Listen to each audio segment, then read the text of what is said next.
Tori poderoso de Sardegna speziali, liberai nos del mali e fis martiri glorioso.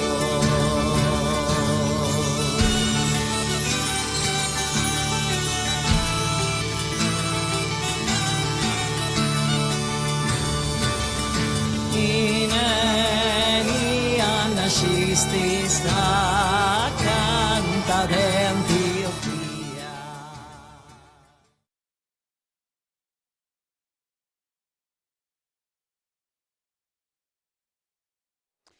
Buongiorno a tutti, grazie di essere sintonizzati con noi in diretta da Cagliari, l'edizione numero 370 della festa di Sant'Efisio, un percorso di fede, di tradizione, dove il popolo in cammino accompagna il santo di tutti, una manifestazione molto sentita che ha anche una valenza turistica internazionale, perché davvero è anche l'occasione per entrare nel vivo delle appartenenze, in questo sentiero identitario che tra poco si snoderà precedendo appunto il passaggio del santo. Un voto che ancora una volta si scioglierà rinnovando proprio quella promessa antica che trova sempre lustro nella giornata del 1° maggio, giorno in cui appunto si celebra questo sentimento sottovoce e nell'intimità, e invece con lo sfarzo dei colori, dei profumi, della bellezza di un'isola che si racconta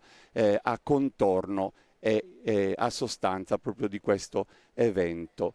La processione di Sant'Efisio è un esplosivo miscuglio di secoli e di genti diverse che abbaglia e stordisce come un vino. È un folgorante nastro colorato, dalle 1000 teste che si snoda per chilometri, un fatto che è più natura che umanità, come una cometa o un plenilunio, come il vento o il sereno.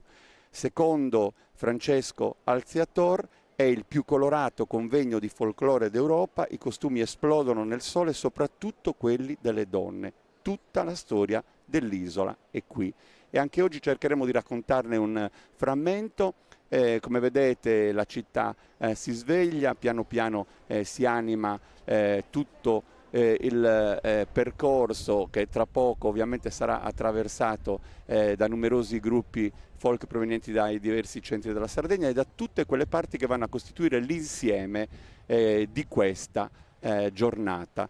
Al mio fianco Emanuele Garau, da sempre cultore, studioso, amante di una cultura popolare che rappresenta anche in qualità di interprete. Abbiamo ascoltato la sua voce proprio nelle battute iniziali di questa diretta, e Clara Farina che ci onora della sua presenza, tra l'altro fresca di un riconoscimento importante. Proprio il 28 aprile, in occasione del Sadie dessa Sardegna, l'Associazione Nazionale Sarda le ha conferito un premio che è un riconoscimento al suo percorso sempre attivo nell'ambito della poesia, della lingua sarda, della scrittura, di questa testimonianza che lei coltiva da sempre, spendendosi in maniera energica. Buongiorno ad entrambi. Buongiorno a te. Allora, iniziamo da Emanuele e torniamo a raccontare insieme questa festa. Qual è il sentimento che muove il tuo animo in queste prime battute? È un momento di grande attesa. La festa di Sant'Efisio,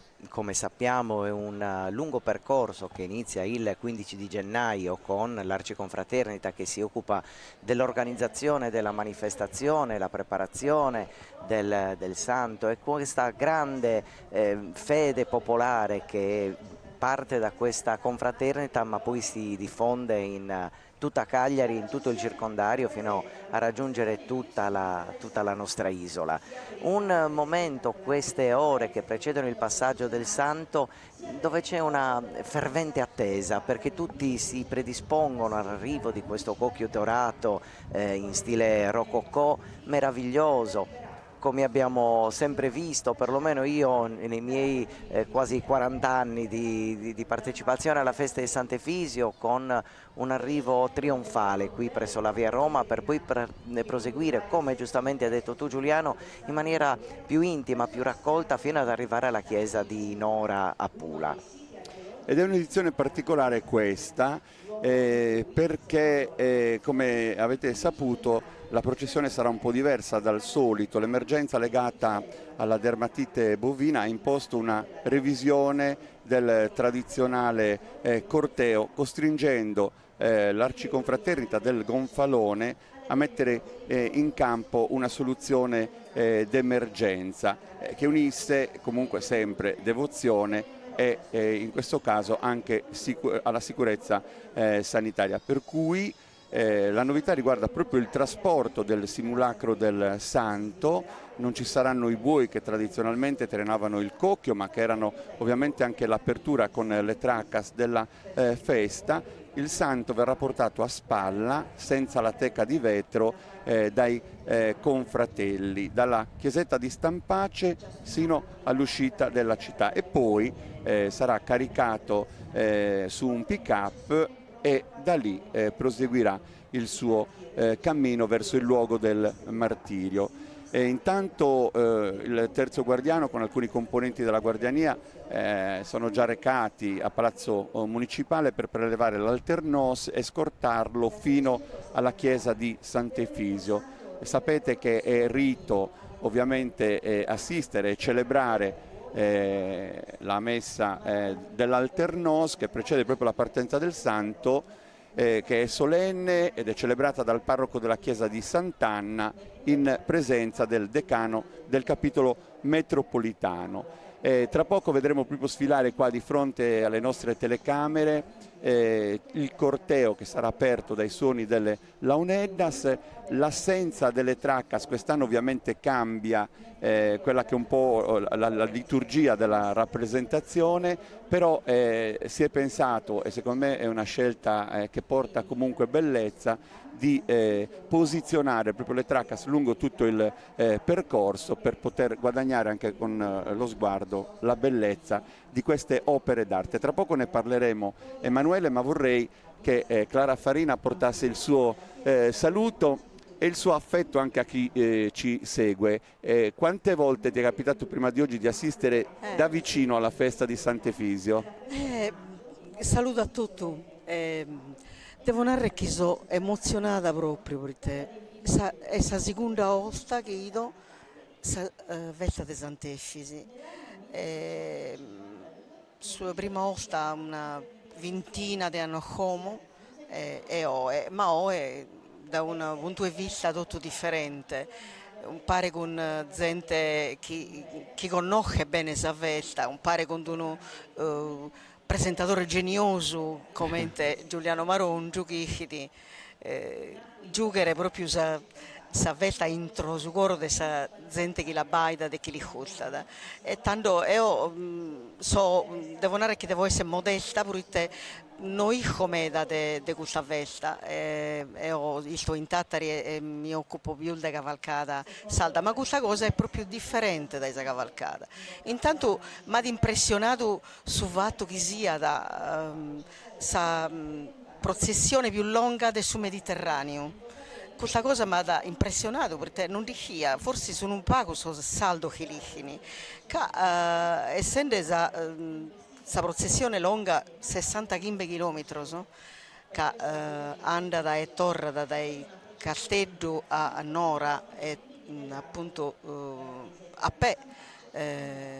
Este è un record, devo narrare, dell'Ungaria, ma pure di tempo. E tutto questo provvide, ecco, non per una festa che si sia, ma per sapere che prende Casteddano, ma pure tutta la Sardegna a Sant'Efisi. Ecco, ti narrare che già questo ti abbastare per fare un versamento, un meleto bello, ecco, sopra questa festa. Tanto il gusto è abbaido e pure incantato come a voi. E questo ci fa piacere, come avete già colto, Clara che parla benissimo la lingua italiana, anche perché poi per tutta la vita l'insegnamento è stata ovviamente una prerogativa della sua esistenza, per scelta, per cultura, come missione di vita, secondo me, proprio come scelta interiore, adotta la nostra lingua, perché ovviamente con la fierezza che la contraddistingue la coltiva e la trasferisce nei suoi contenuti con la sua bellezza. Intanto vedete già che si muove ovviamente, come dicevamo prima, la città. Parlavamo delle Traccas, Emanuele. Io farei una puntualizzazione su queste opere d'arte, le abbiamo volute chiamare così. Tra l'altro tu ieri sera hai anche animato uno dei raduni in cui si prepara questo evento, e poi voglio dire una cosa in merito. Sì, le Traccas sono uno degli elementi fondamentali di questa festa. Dai paesi del circondario di Cagliari, oggi area metropolitana, convengono questi carri che rispettano nel minimo dettaglio quello che è stato tramandato dai nostri avi.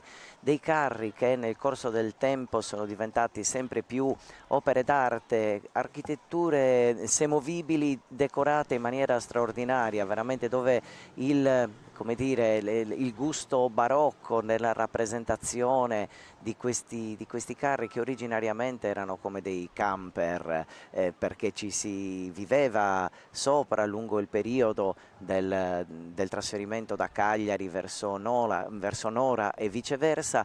Nel tempo sono diventati, come dicevo, quasi delle architetture semovibili, tradizionalmente accompagnate dai buoi. Quest'anno con questa variante non voluta da nessuno dei partecipanti, ma così è. Però è interessante il fatto che siano state posizionate lungo il percorso, perché questo dà la possibilità a tutti i presenti di poter ammirare nel dettaglio, perché sai, durante una sfilata, un passaggio che ha la durata di pochi secondi di fronte al pubblico, invece in questo modo consente al pubblico, anche perché rimarranno qui lungo il percorso almeno fin dopo il passaggio del santo, per cui ci sarà un momento nel quale il pubblico potrà ammirare quanto lavoro viene fatto, perché Giuliano, sappiamo molto bene che la preparazione di queste Traccas non è una cosa improvvisata, si parte molti mesi prima dalla creazione della struttura architettonica realizzata con materiale deperibile, canne, legno, e poi decorata all'ultimo con i fiori freschi. Questo perché è tutta una meraviglia effimera che ha la durata di questa sfilata. Intanto il passaggio dell'Alternos, il sindaco di Cagliari Massimo Zedda ha nominato il consigliere comunale Giovanni Porrà proprio a rappresentare la municipalità in questa 370esima festa di Sant'Efisio. Come da tradizione, ovviamente poi ne parleremo nei dettagli, una delle figure importanti proprio di questo evento è l'Alternos. Dentro il racconto delle Traccas ci sono scenari di vita, un passato che si racconta, quegli elementi che vanno a significarlo, così come anche in questo saluto, in questo passaggio che accompagna proprio il primo tratto di questo lungo sentimento di fede che condurrà Efisio sul luogo del martirio a Nora. Diceva bene Clara Farina poc'anzi, la più lunga del Mediterraneo, sia per il percorso in chilometri ma anche per la durata, perché sono ben 4 i giorni che culmineranno ovviamente nel momento importante nella spiaggetta di Nora, e poi con il ritorno al calare della sera, anzi a sera inoltrata, con quell'intimità che ovviamente toglie il fasto di questa mattina, in qualche modo però rinforza il vigore della suggestione. Aggiunge un fascino tutto particolare il rientro di Sant'Efisio, perché avviene appunto quando ormai il sole è già calato, quindi le fiaccole, i canti dei cori che accompagnano questa processione, come hai detto tu, è molto più intimo ma allo stesso tempo ricco di fascino anche quel rientro del santo dopo questo percorso di 4 giorni. Parlavamo dell'Alternos, lo abbiamo visto passare, il garante del rispetto del voto, e come abbiamo detto rappresenta la municipalità, lo abbiamo visto col cilindro, il frac, la marsina, come una figura dell'Ottocento, scortato ovviamente, è stato delegato, lo abbiamo ribadito, dal sindaco di Cagliari, e presenta le insegne del potere municipale, la fascia tricolore, il toson d'oro, che è questo grande medaglione donato nel 1679 da Carlo II in visita, e questa decorazione pone il cittadino di Cagliari allo stesso grado dei grandi di Spagna per un privilegio concesso dal re di quella nazione e poi convalidato dai re piemontesi. Emanuele, fra poco ascolteremo il suono delle Launeddas, che in apertura ovviamente diffonderanno subito quella che è la colonna sonora portante. Credo anche che lo statuto preveda che ci sia sempre il suonatore di Launeddas, quindi questo strumento a precedere il passaggio del santo. Storicamente le Launeddas hanno avuto sempre un ruolo di grande importanza nell'ambito delle cerimonie liturgiche e paraliturgiche.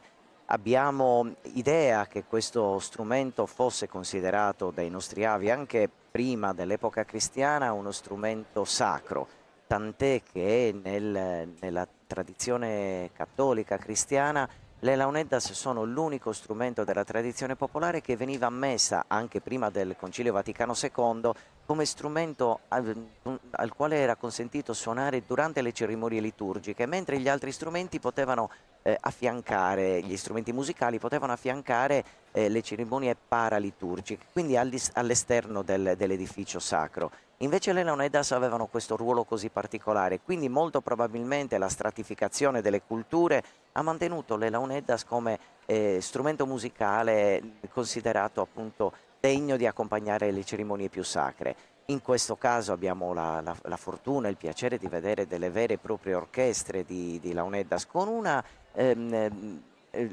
colonna sonora che si rifà a linee melodiche tradizionali antiche, perché esiste un grandissimo repertorio, a parte l'accompagnamento dei balli tradizionali, ma esiste un repertorio religioso che prende i nomi, che so, la pastorella, che si identifica con l'accompagnamento delle processioni della Madonna, piuttosto che l'accompagnamento processionale, c'erano le suonate per l'elevazione, quindi tutto un repertorio legato ai momenti sacri più importanti.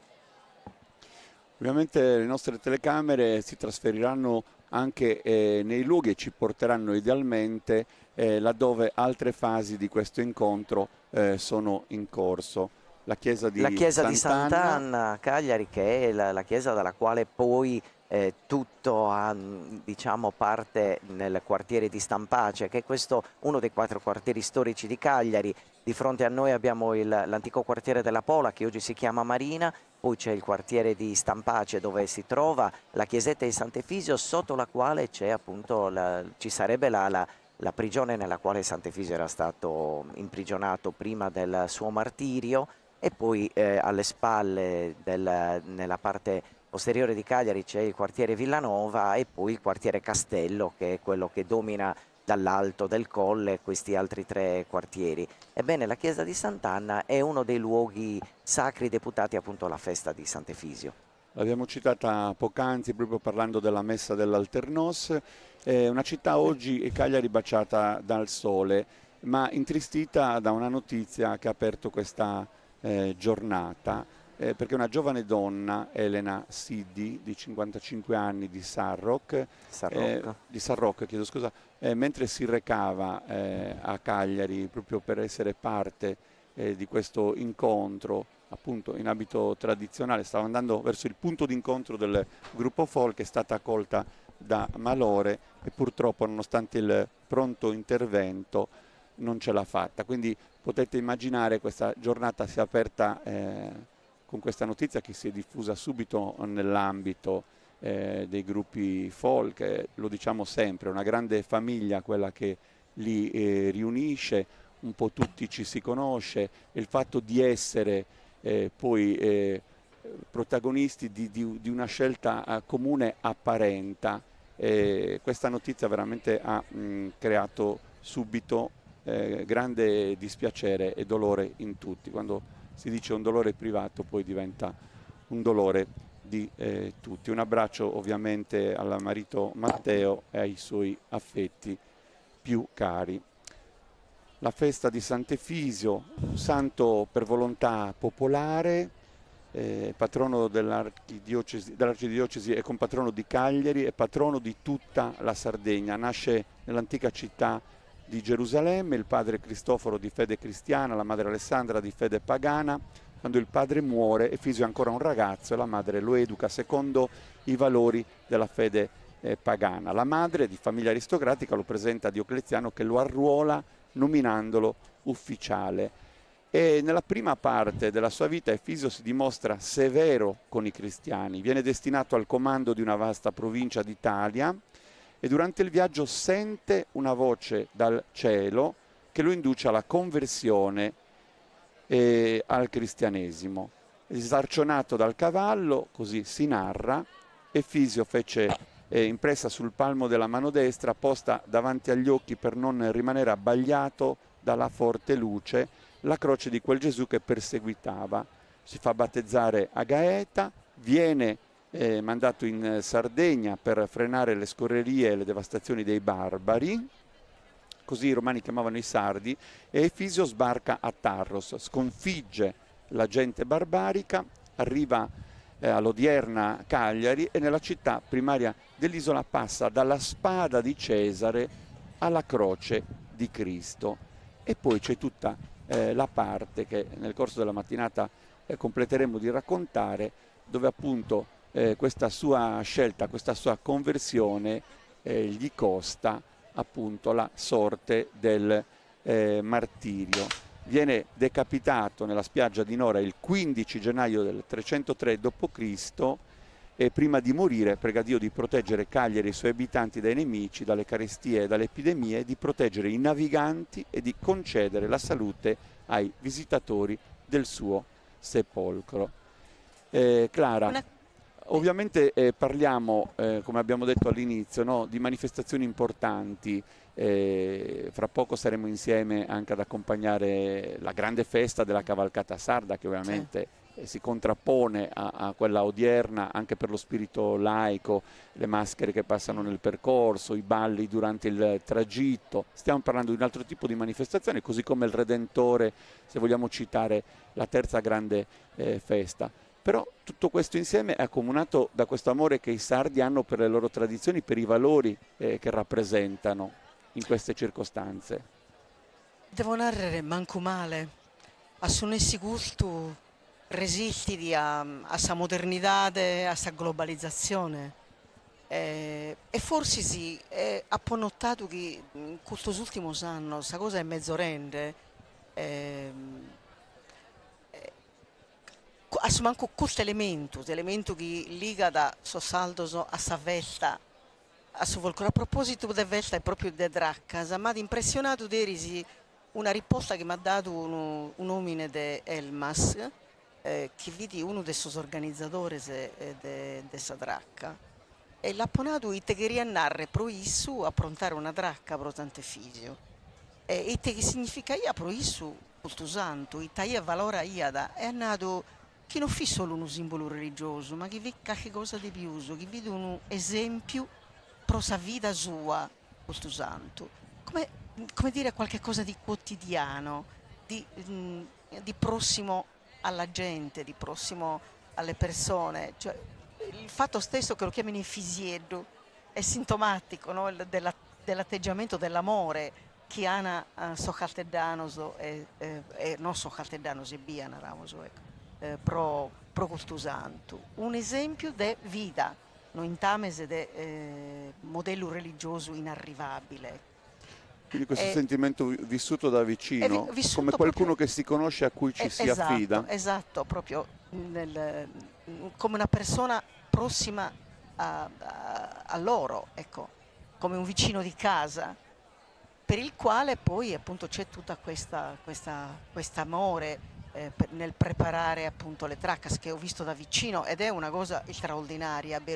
In questa cultura popolare, commente in savatura de subane, commente in atteras in solduches o in atteras attività culturali popolari, ispriccata proprio su mezzo de sa fantasia e de sa bellezza d'estetica popolare, ecco, proprio estetica popolare. Ovviamente lo ribadiamo, siamo in diretta su Sardegna Live e speriamo di poter fare un servizio utile anche a chi è lontano da qui, magari oltre i confini del nostro mare, ai sardi sparsi nel mondo, a coloro che magari si avvicinano alla Sardegna colpiti da tanto colore, da tanta bellezza, per poi entrare anche nella comprensione di questo cammino di fede che ovviamente supera tutto e mette insieme ciò che stiamo vivendo. Anzi, vi invito fin da ora, perché avete la possibilità attraverso la pagina Facebook di Sardegna Live, a lasciare anche dei vostri commenti, delle vostre riflessioni, delle domande, qualcosa che possa essere poi da noi riportato in modo da allargare questo racconto e rendervi partecipi e attivi anche con quello che avete da dire o le impressioni che da questa diretta potete trarne da questo momento fino alla sua fine. Una citazione, Fernando Pilia parla di sfilata processionale e questo termine coniuga di fatto l'aspetto folclorico con quello religioso della festa di Sant'Efisio. La sagra, allora ovviamente chiamata così, oggi la chiamiamo tutti festa, più bella d'Europa, un'epopea popolare che esplode nel luminoso calendimaggio in un quadro di fiabesca sacralità liturgica. E ovviamente c'è tutto un racconto che rinforza anche con le parole il fascino di questa manifestazione. Parlavamo di ieri sera, Emanuele, tra l'altro eri con Clara ad assistere proprio alla preparazione di una delle traccas che oggi sono qui esposte ai lati della strada.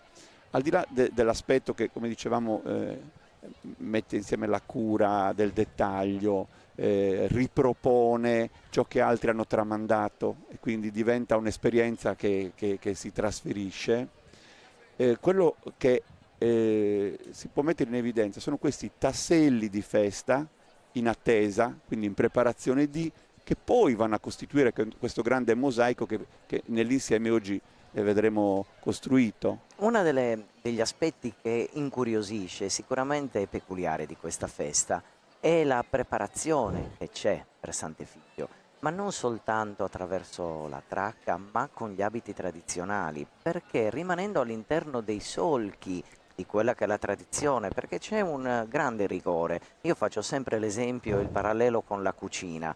Tutti in Sardegna sappiamo che in Malloreddus a Sagampidanesa si cucinano con la salsiccia e con il sugo, mai ci immagineremo di mangiare, che so, in Malloreddus a Sagampidanesa con i wurstel al posto della salsiccia. Quindi tutti conosciamo quelle che sono le regole che devono essere rispettate. Bene, nell'ambito della tradizione popolare e degli abiti tradizionali che vengono indossati per la festa di Sant'Efisio, esattamente avviene questa cosa, ossia una grande cura nella ricostruzione dell'abbigliamento tradizionale, dove si sa che una gonna de bordau, che è un tessuto tipico presente almeno dalla prima metà dell'Ottocento nell'area del Campidano, deve avere quella larghezza, perché quella era la tradizione, che quando questa tradizione non viene rispettata si viene criticati perché si realizza qualcosa che non rispetta quei solchi che sono stati lasciati dai nostri padri, i ricami e l'utilizzo dei colori, naturalmente lasciando la libertà a ciascuno di esprimere il proprio gusto personale, ma rimanendo assolutamente dentro questi solchi della tradizione, questi elementi che sono stati lasciati.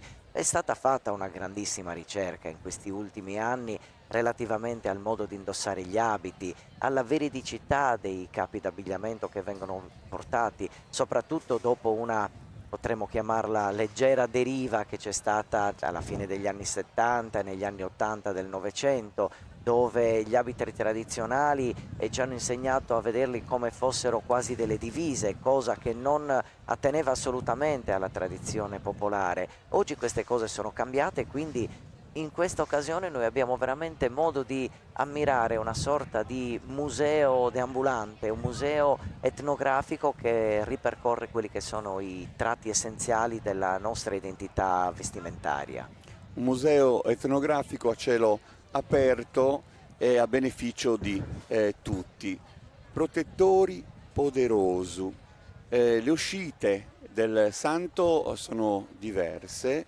Il 15 gennaio, a metà di questo mese, si continua a celebrare il martirio del santo con quella solennità decretata dal Consiglio di Cagliari fin dal 1584. Il 27 marzo di quell'anno l'amministrazione cittadina decise di assicurare alla chiesa di Sant'Efisio una rendita annua per la celebrazione di 8 messe, successivamente ridotte a 2 dette di gloria. E poi il lunedì dell'Angelo, di origine votiva, settecentesca, la processione con cui l'Arciconfraternita del Gonfalone, il lunedì dell'Angelo, conduce da Stampacce in cattedrale la statua del Lonnis. Poi parleremo anche delle diverse statue che raffigurano Sant'Efisio. In questo caso il voto fa riferimento al 1793, quando la flotta francese cercò di occupare la Sardegna, un attacco estenuante, la città oppose resistenza e formulò il suo voto. Il 14 febbraio l'assalto fu fermato sulla spiaggia di Quartu e la tempesta furiosa distrusse le navi nel porto di Cagliari. E il popolo in quell'occasione nominò Sant'Efisio generalissimo, e la processione generale, come veniva chiamata per ringraziare Sant'Efisio del suo intervento contro gli invasori francesi, si celebrava il giorno della sua festa, il 15 gennaio. Poi di fatto le condizioni avverse del clima convissero la necessità di uno spostamento a primavera, e per questo dal 1815 la ricorrenza fu traslata al primo lunedì di Pasqua.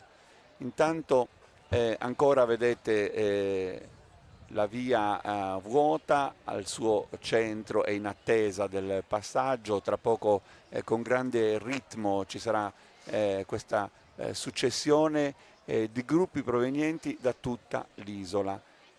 Sono portatori sicuramente di storie, ma in questo caso sono interpreti di una fede che si vive insieme in cammino. Ovviamente accenniamo e poi torniamo sull'argomento. Abbiamo parlato del 15 gennaio e del lunedì dell'Angelo, c'è anche il giovedì santo, anche in questo caso in adempimento ad un voto formulato nel XVIII secolo portano la statua dell'Onis a visitare 7 chiese, ed è una processione che avviene in notturna, e poi quella del 1° maggio, e in questo caso il dato storico è la peste del 1652. Tra poco racconteremo anche questa storia. Clara, che cosa ti viene da dire pensando sempre un po' a questo evento? L'hai detto all'inizio, no? L'emozione, la seconda volta che tu assisti dal vivo alla festa di Sant'Efisio. Sei ospite a Cagliari da alcuni giorni, quindi insomma hai vissuto anche questi momenti che precedono, come ieri sera lo abbiamo detto. E che cosa ti colpisce in particolar modo? Lo hai un po' detto, ma dovendo approfondire, che cosa ti viene da dire? Prodorrare a specificare meglio su che viene di Sara, ma processo di cultura narramos che sono a domanda andare male e sta narrare pensa tu a questa cosa più importante che per me identifica da una cultura che è Salimba. Noi stiamo assistendo in questi ultimi 50 anni in Sardegna a una perdita di Salimba che pare che non si possa recuperare mai più. Pruite questa politica non fa che abbastanza, pruite e quando pure questa politica non ha fatto su che è necessario fare per il giovane, penso per esempio a questa generazione dei studenti, ecco, che hanno Salimba l'hanno come elemento del folklore e non come un elemento strutturale di questa formazione in soro. Invece devo narrare che me da più giovane so e ballare su ballusaldo, me da più giovane so e sentimi su bisogno di si fare sentimenta de muda, sentimenta de sabitu tradizionale, e pure biddas come te Samia o come te Salighera che himusu che vina so poco tempo i fagade aiato un stile tanto pro narrare hanno fatto una chicca e questa chicca è una chicca come teneria da Emanuele proprio giusta, scientifica, una cosa che non è tanto pro la vaga e tanto pro e quindi su bisogno di ogni ida come dei coverre su chi vi misi e di andare a computare questa storia, si identità di solo. Ecco, non è una cosa contata. Io penso che la Sardegna sia un laboratorio di identità ed è un esempio, credo, prodotto dall'Europa su Ancus. Anche perché non solo per la lingua, ma in tutte le manifestazioni, dall'abito al gusto, accade ovviamente che in questi 377 anni. No, ma parlo anche dei paesi dell'isola, certo. ognuno dei quali è portatore appunto di un'identità, di un segnale che lo rende peculiare rispetto agli altri. La lingua da questo punto di vista contribuisce a denotare la sua ricchezza, per cui nel discorso di salvaguardarla c'è ovviamente l'intento di tutelare la nostra storia e la nostra cultura. C'è una sirena che passa e sovrasta un po' anche le nostre voci, ma sono i suoni anche questi. I suoni della nostra presenza in un luogo che amiamo commentare, cercando di comprendere quali sono gli elementi che caratterizzano. Adesso le immagini di Sardegna Live, che credo faccia veramente un lavoro straordinario perché offre la possibilità veramente a tutto il mondo. Io so che ci stanno seguendo con curiosità anche dalle Filippine in questo momento, perché c'è una grande comunità filippina qui a Cagliari e quindi una condivisione della nostra cultura, della nostra tradizione, è bello farlo anche attraverso le immagini che trasmette Sardegna Live. E notavo che queste immagini ci restituiscono una grande ricchezza, con bambini che indossano abiti che sono quelli antichi o riprodotti sull'antico, così come si vestivano agli inizi del Novecento, alla fine dell'Ottocento, come vestivano i bambini a quell'epoca, con un'attenzione al dettaglio. E questa è una cosa molto importante perché ci offre veramente uno spaccato di ciò che è stata la nostra terra e quanto i nostri avi ci hanno lasciato in eredità, e noi abbiamo il dovere di trasmetterlo alle generazioni future, cercando di non modificare quanto ci è stato regalato dal nostro passato. Ovviamente questo spazio che noi stiamo riempendo di parole e di immagini d'attesa era quello tradizionalmente invece impiegato dalle Traccas per attraversare proprio la città, ma lo abbiamo detto all'inizio per chi si fosse messo in collegamento nel frattempo, l'emergenza sanitaria quest'anno ha fermato la possibilità di impiegare i buoi per il tragitto e quindi per il trasporto delle Traccas che sono state posizionate, come vedete, lungo il percorso proprio a beneficio di una bellezza, però questo ovviamente ha creato in questa prima fase un'attesa senza passaggi che invece vedranno nel corso della giornata le fasi che ritornano puntuali, perché al termine della mattinata il viaggio verso Nora contempla diverse tappe. La prima a Giorgino, sosta del viaggio del simulacro del santo verso Nora, e in questo caso appunto c'è il cambio delle vesti del santo. Tradizionalmente il cocchio di gala, che oggi non vedremo, veniva sostituito con il cocchio di campagna a suo tempo. E poi Maddalena Spiaggia, dopo gli omaggi dei fedeli che accorrono soprattutto dalla vicina Capoterra, anticamente chiamata Villa San Pietro, si riparte per approdare alla borgata di Suloi, dove il simulacro di Efisio viene collocato all'interno della chiesetta gremita di devoti. A Villa Dorri, tenuta agricola della famiglia Manca di Vallermosa, la statua di Efisio viene sistemata nella cappella di famiglia, dove si celebra un breve rito religioso, per poi fare arrivare tappa a San Roch. a San Roch, arrivo all'imbrunire, il cocchio percorre le vie del paese, i devoti lo accompagnano alla chiesa di Santa Vittoria dove si tiene una messa solenne, ed è in questo luogo che il santo trascorre la notte del 1° maggio. Potete immaginare in questa edizione, considerata la notizia che vi abbiamo dato prima, con quale particolare attenzione e sentimento. E poi Villa San Pietro, una tappa introdotta durante la Dolorosa Sagra del 1943, e poi Pula. Pula merita un discorso a parte. Io l'anno scorso ho condotto la diretta da Pula e ho vissuto un'altra festa di Sant'Efisio. È una stata festa straordinaria. molto più intima, ma profondamente sentita dall'intera Profondamente comunità pulese. sentita.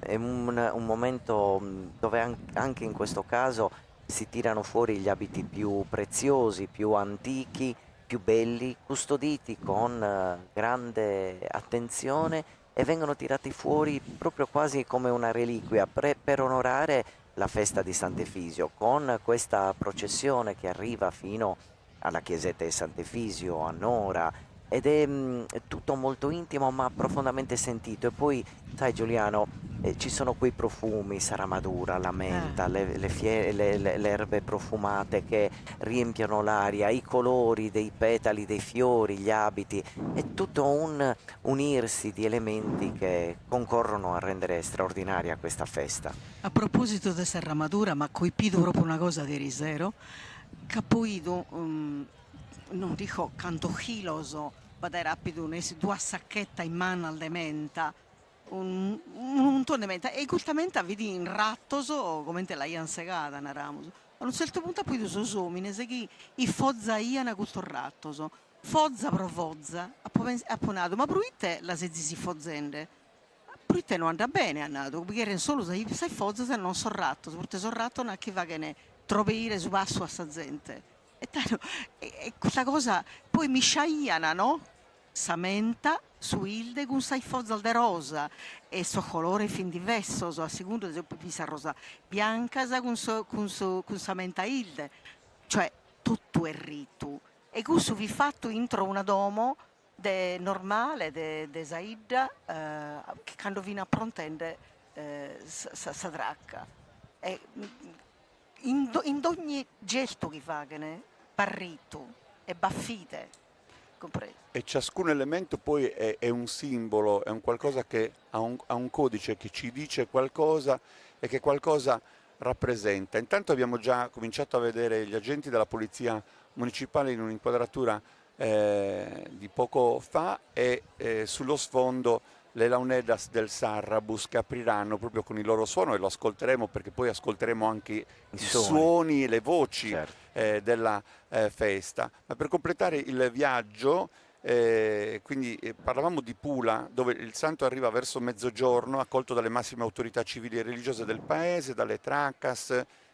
Solitamente stiamo parlando del rito così come si svolge nella normalità. Credo che a Pula quest'anno le tracas possano sfilare con i buoi, perché ci sono indicazioni differenti, delle aree, esatto. I gruppi in costume, i cavalieri e tantissimi fedeli sul ponte chiamato sul rondò. Sono giunti anche l'Alternos, il terzo guardiano, la guardiania e la presidenza dell'Arciconfraternita. E poi su questo ponte a mezzogiorno in punto l'Alternos affida al sindaco di Pula, c'è proprio questo passaggio, il compito di proseguire i festeggiamenti, e su Carradori di Cagliari cede la guida dei buoi a Sucarradori di Pula.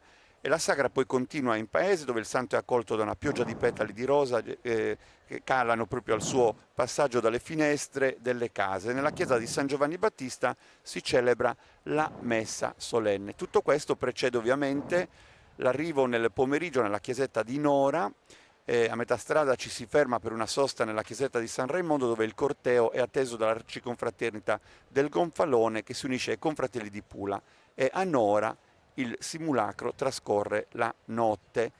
A Pula ovviamente c'è grande festa, grande attesa, c'è questa celebrazione molto sentita, e il 3 maggio proprio a Nora c'è una gioiosa partecipazione di popolo. Nel pomeriggio il santo è trasportato, e l'anno scorso l'hai condotta tu quella diretta, io ho fatto il giorno prima e tu quella del Sì, 3, in spalla in processione lungo la spiaggia di Nora a rivisitare proprio i luoghi del suo martirio. Questo in assoluto è il momento culminante di tutta la festa.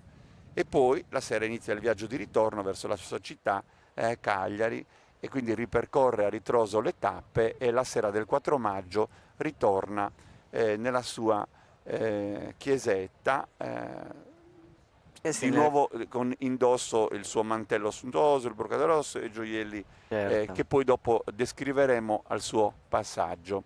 Dicevo, le nostre telecamere avete visto ogni tanto indugiano su altri scenari, abbiamo già visto l'inizio del corteo, di quella sfilata processionale così come è stata definita da qualcuno, intanto continuiamo a vedere alcune delle tracas, sono diverse e numerose, ogni anno, come diceva Emanuele, oggi fanno capo alla città metropolitana, diciamo al circondario di Cagliari. Cagliari, Quarto Sant'Elena, Monserrato, abbiamo parlato di Elmas, ma c'è anche Sestu, poi ci sono i paesi che accolgono il santo, per cui Capoterra, Villa San Pietro, San Roch, Pula.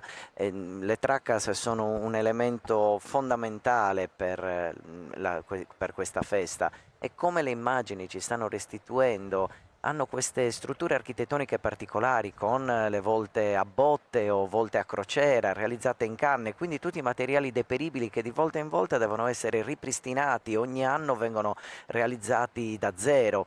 E poi c'è la decorazione, prevalentemente decorazione floreale, che si alterna a questi suppellettili che sono oggetti fondamentali nell'utilizzo quotidiano, per cui portavano dai cestini che so, addirittura alcuni anni portavano anche le gabbie con piccoli animali come le galline o i piccioni.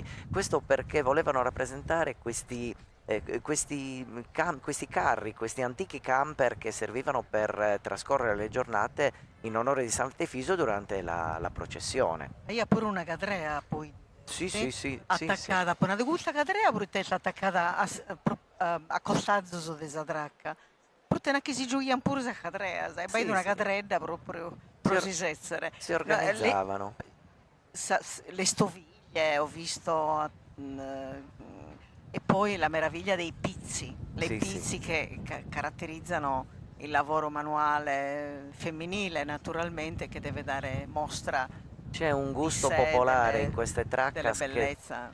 questo gusto popolare nelle traccas che viene espresso in diverse forme, perché poi ognuna ha una sua caratteristica. Ci sono gli elementi simbolici, quali per esempio l'utilizzo delle spighe di grano, che aveva una valenza simbolica molto importante in passato, legato alla prosperità, alla buona fortuna, oppure i vari fiori che hanno un significato nel linguaggio della loro rappresentazione.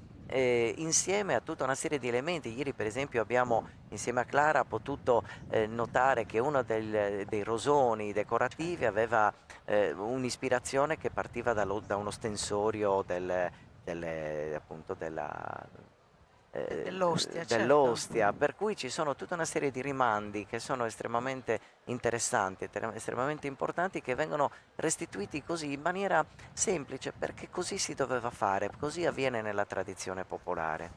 Intanto state accogliendo il nostro invito a lasciare delle vostre impressioni o qualsiasi insomma dichiarazione, noi cercheremo di darvi voce. Per esempio Gianni Sanna ci scrive: complimenti a Clara Farina per il suo discorso di salvaguardia di salvaguardare la lingua sarda.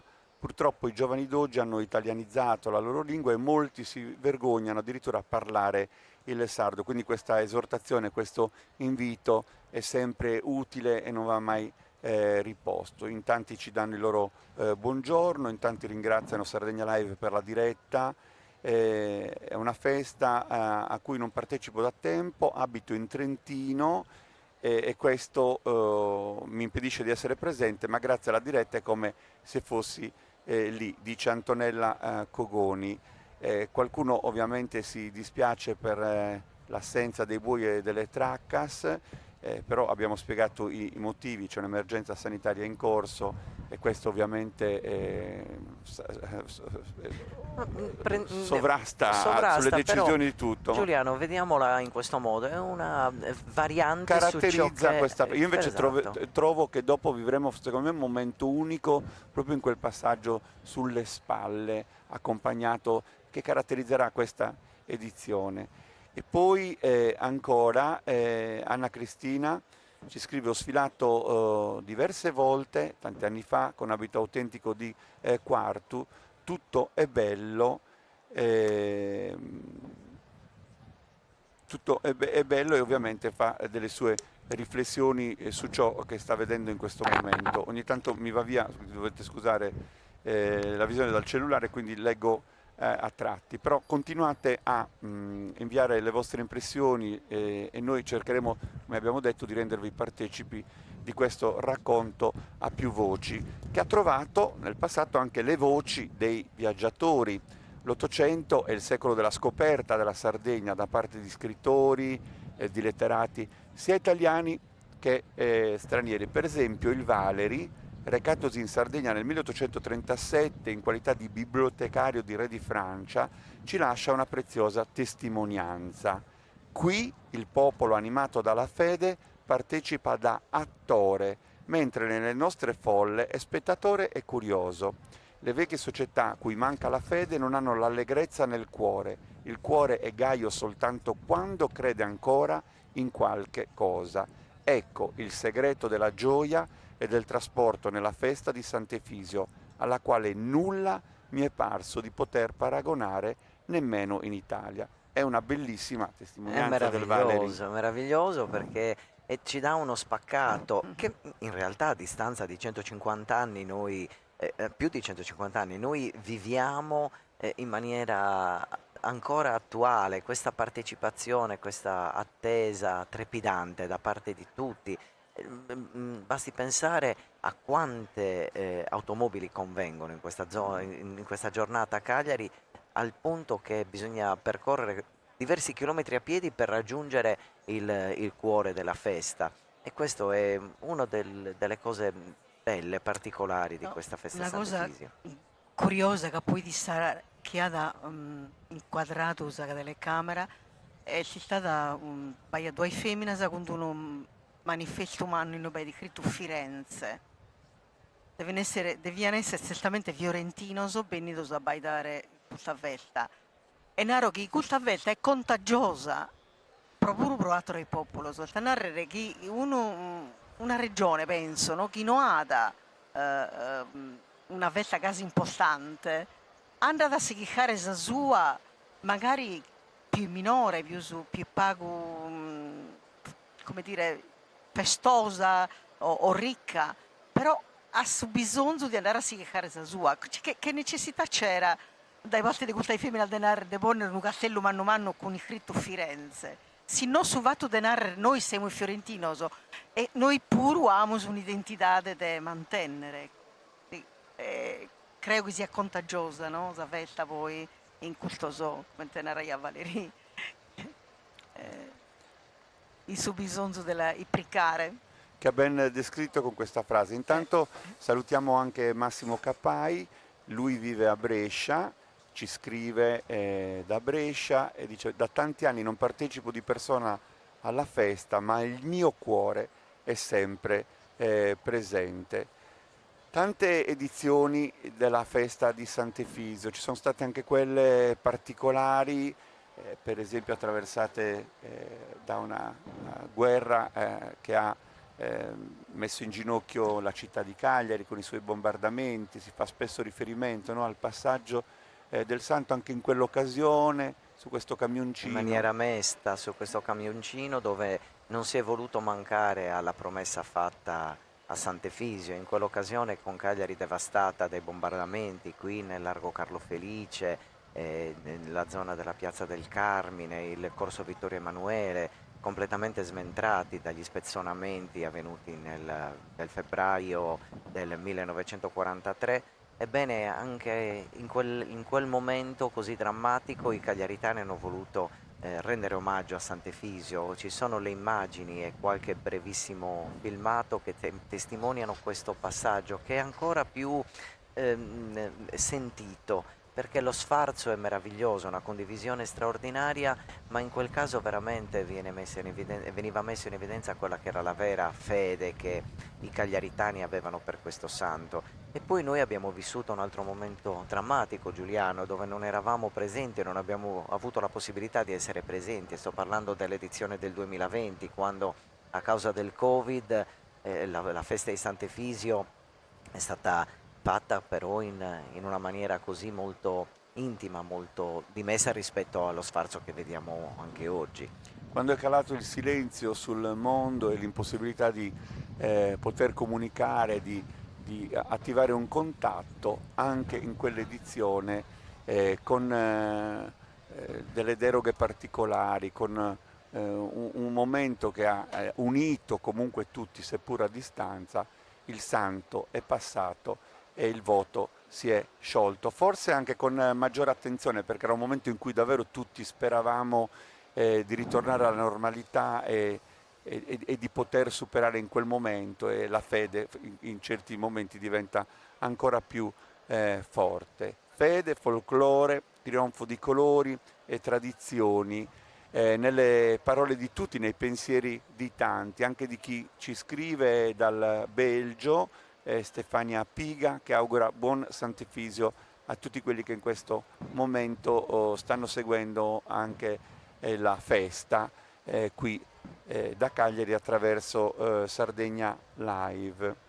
Anche Alberto La Marmora ha scritto: il santo vestito alla spagnola coi baffi e il pizzetto alla moda viene posto dentro un cocchio chiuso da vetrate e collocato su un carro, 2 buoi neri, scelti e ben pasciuti, le corna adornate d'arance e frange multicolori, la fronte rilucente di orpelli e il collo cinto da una sonaglieria tintinnante sono incaricati del delicato trasporto.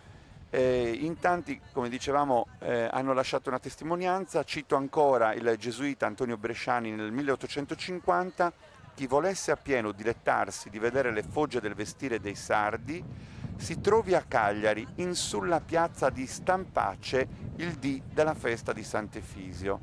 E ancora sempre il Bresciani: la gloria dei sardi d'avere abito suo antico, stabile, virile, pone sul vanto nel saldo proposito di non cedere alla fortuna, serbando intanto quanto s'attiene alla intrinseca virtù dell'animo che niuna vicenda gli può rapire. Ed è affascinante, Clara, come chi è arrivato in Sardegna anche in tempi lontani da noi abbia sempre visto apparire un mondo totalmente nuovo, totalmente unico, così variegato, così differente, perché le nostre unicità ci hanno sempre contraddistinto, e oggi in queste feste le vogliamo solo marcare. Sobjazadores ana proprio fatta manera che essere da nascido su mitu dessa Sardegna. Meda e venia na Sardegna proprio in risposta alla ricerca del mito della Sardegna, un po' naturalmente il mito del buon selvaggio, che non mancava in alcuni viaggiatori che ci raccontavano peggiori di quanto non fossimo. Però certamente i viaggiatori hanno contribuito a creare l'immaginario della Sardegna, e ancora questo immaginario resiste soprattutto nei paesi come la Germania, nei paesi nordici. Molti vengono ispirati da questo bisogno di trovare autenticità, e comunque certamente Sardegna è diversa dai tutte le altre regioni, e non solo d'Italia, ma d'Europa. L'amo su un unico da questo punto di vista, e siamo una nazione. Bisogna si rende conto che siamo una nazione diversa da altre. Chi ha dato la fortuna di grascia, per il periodo della storia, di essere un'isola in senso proprio, e non solo in senso fisico, che però nos ha dato una maniera di poter mantenere cose che altre non hanno più. Ciò che ci ha isolato ci ha anche protetto, Certo, perché certo. camminando un po' più lenti col passo della storia, in realtà questo mare ci ha permesso anche di conservare con la memoria, e poi grazie anche a chi ha saputo tramandarla, ciò che è stato parte di noi. Intanto entriamo nel vivo del racconto, perché come vedete si avvicina il corteo processionale aperto dagli agenti della Polizia Municipale del Comune di Cagliari, e poi dal suono delle Launeddas. Sono diverse le formazioni, dalle Launeddas del Sarrabus ai Concordia a Launeddas, sono Stecana, poi pian piano li saluteremo tutti e solitamente li ascolteremo. E come sempre, subito dopo le Launeddas che pian piano si avvicinano, sarà la città di Cagliari a dare il suo saluto, una città bellissima col suo mare, le sue storie, gli scorci scolpiti su quel monte, metà roccia e metà case di roccia, come la descrive Vittorini nel suo Sardegna come un'infanzia, descrivendola un po' come Gerusalemme di Sardegna. Sarà infatti il gruppo folk Quartiere Villanova ad aprire tutto il corteo. Nasce nel 1976, quindi questa è una ricorrenza importante, prende il nome dal più recente dei 4 quartieri storici di Cagliari, dopo Castello, Marina e Stampace.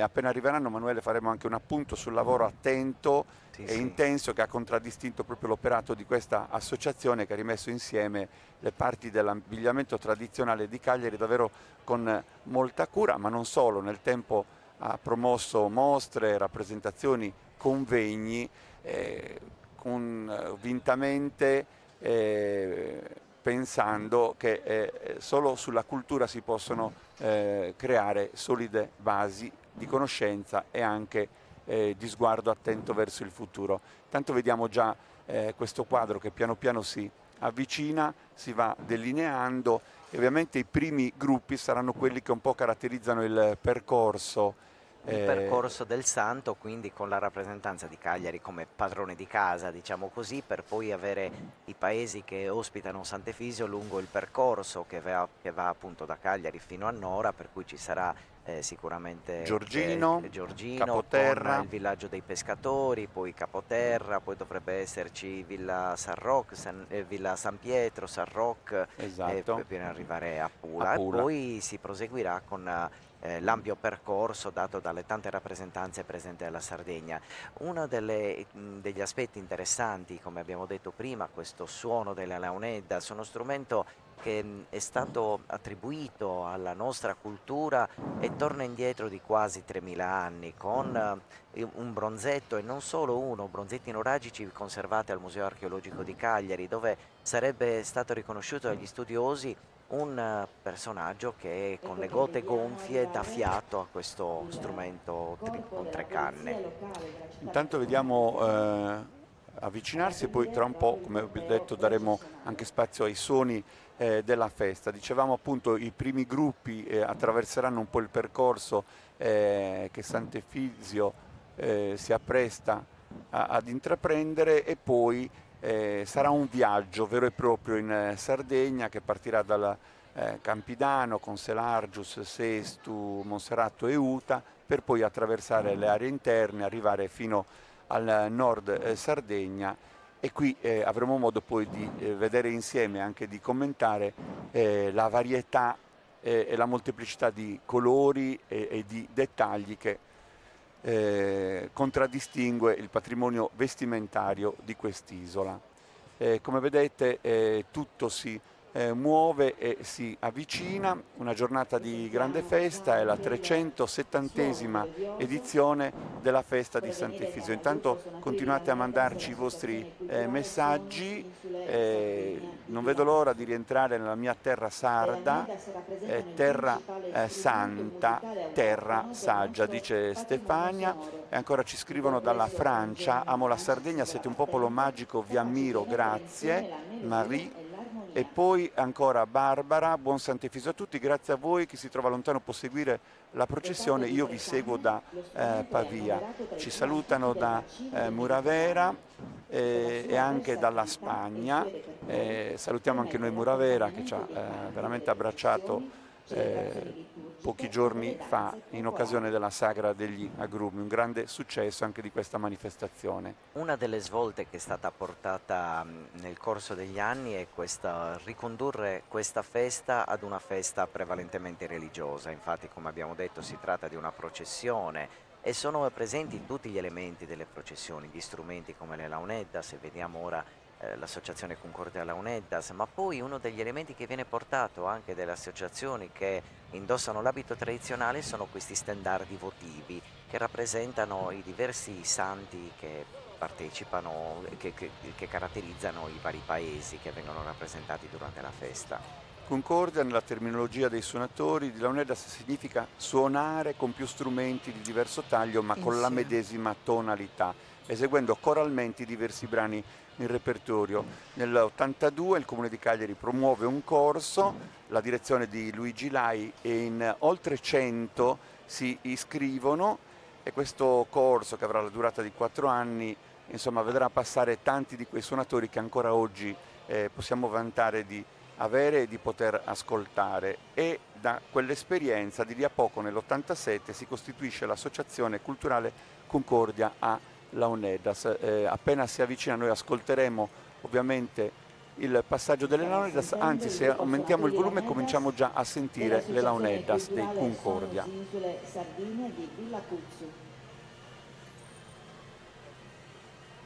Un suono che si avvicina pian piano e lo sentiremo sempre più nitido e forte. Eccoli qua, Associazione Culturale Concordia a Launeddas.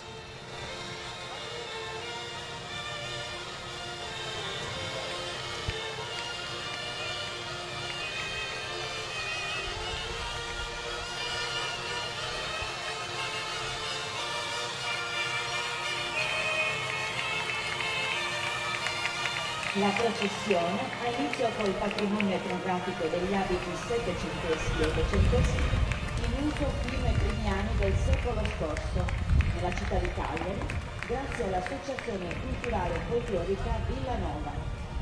Quest'anno la processione del gruppo della città di Cagliari manca a Gaia Costa, la giovane donna scomparsa tragicamente lo scorso anno. La città la ricorderà questo pomeriggio in Piazza dei Carmi. In primo piano i Concordia a Launeddas, e ovviamente a seguire adesso le telecamere ci daranno proprio dei giochi di rimando per vedere diversi momenti di questo nostro incontro con gli amici di Cagliari e dell'Associazione Culturale Quartiere Villanova. Vediamo se riusciamo a carpire ancora qualche nota di Launeddas. Quasi completamente la donna di Laura. Uno sciallo di funda che incrociato sul petto e accoglie i rilievi dei quali le italiane facevano storia. L'ampliamento di fattura più semplice era quello dell'Emiliana, impreziosito dal muretture e da uno scialle di seta damascata. Ed ecco Cagliari. Sì, vediamo la bellezza dell'abito tradizionale cagliaritano, su costume savanattara, questo con la grande mantiglia in panno rosso bordata con i ricami d'argento, ma sono diverse le tipologie dell'abbigliamento indossato dalle donne di Cagliari.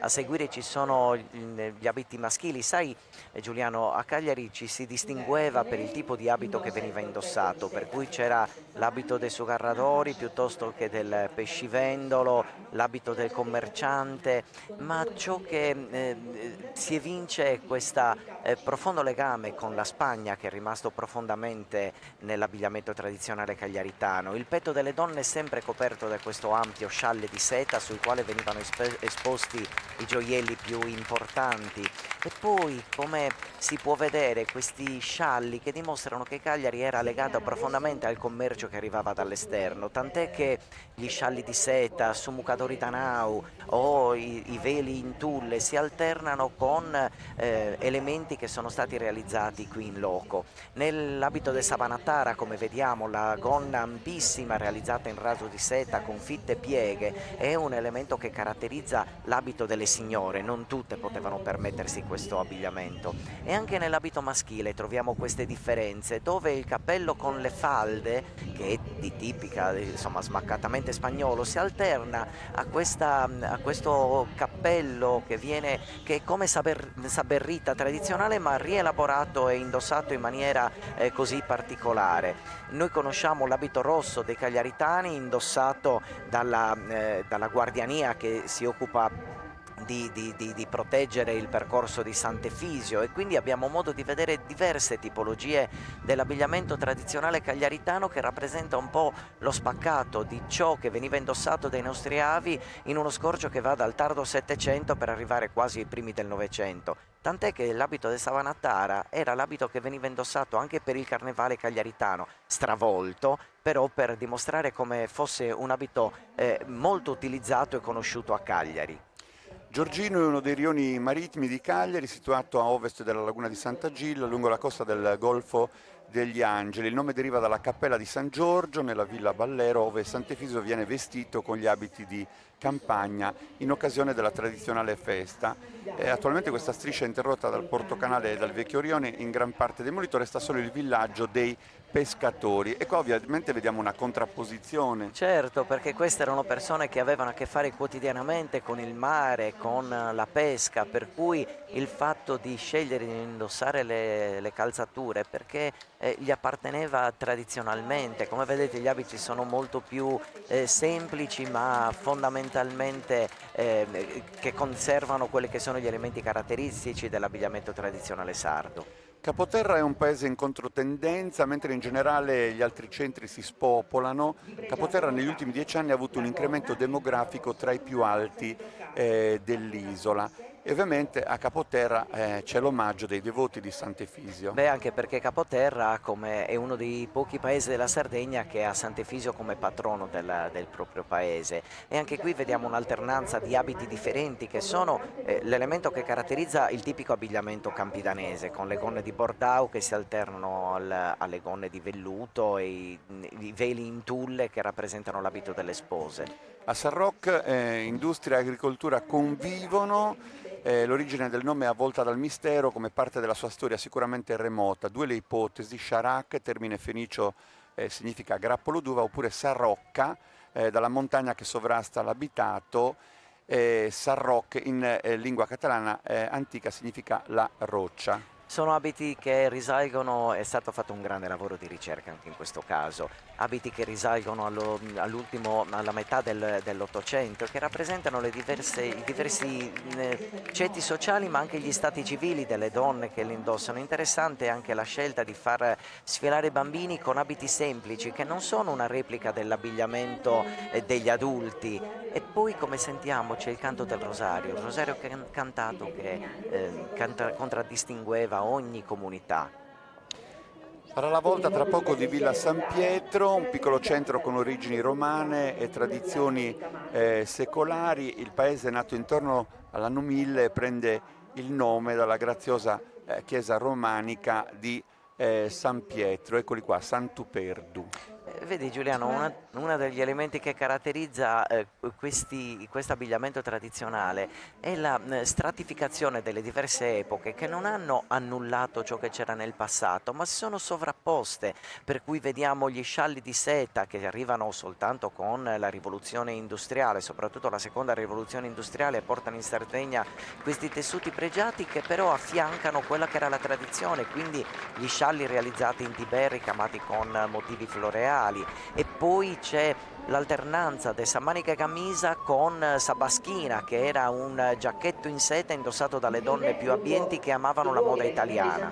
Ricordiamo che nel 2022 l'associazione Gruppo Folk Sant'Uperdu, o Perdu come abbiamo letto, con la sindaca Marina Madeddu, sfila per la prima volta in occasione della festa di Sant'Efisio.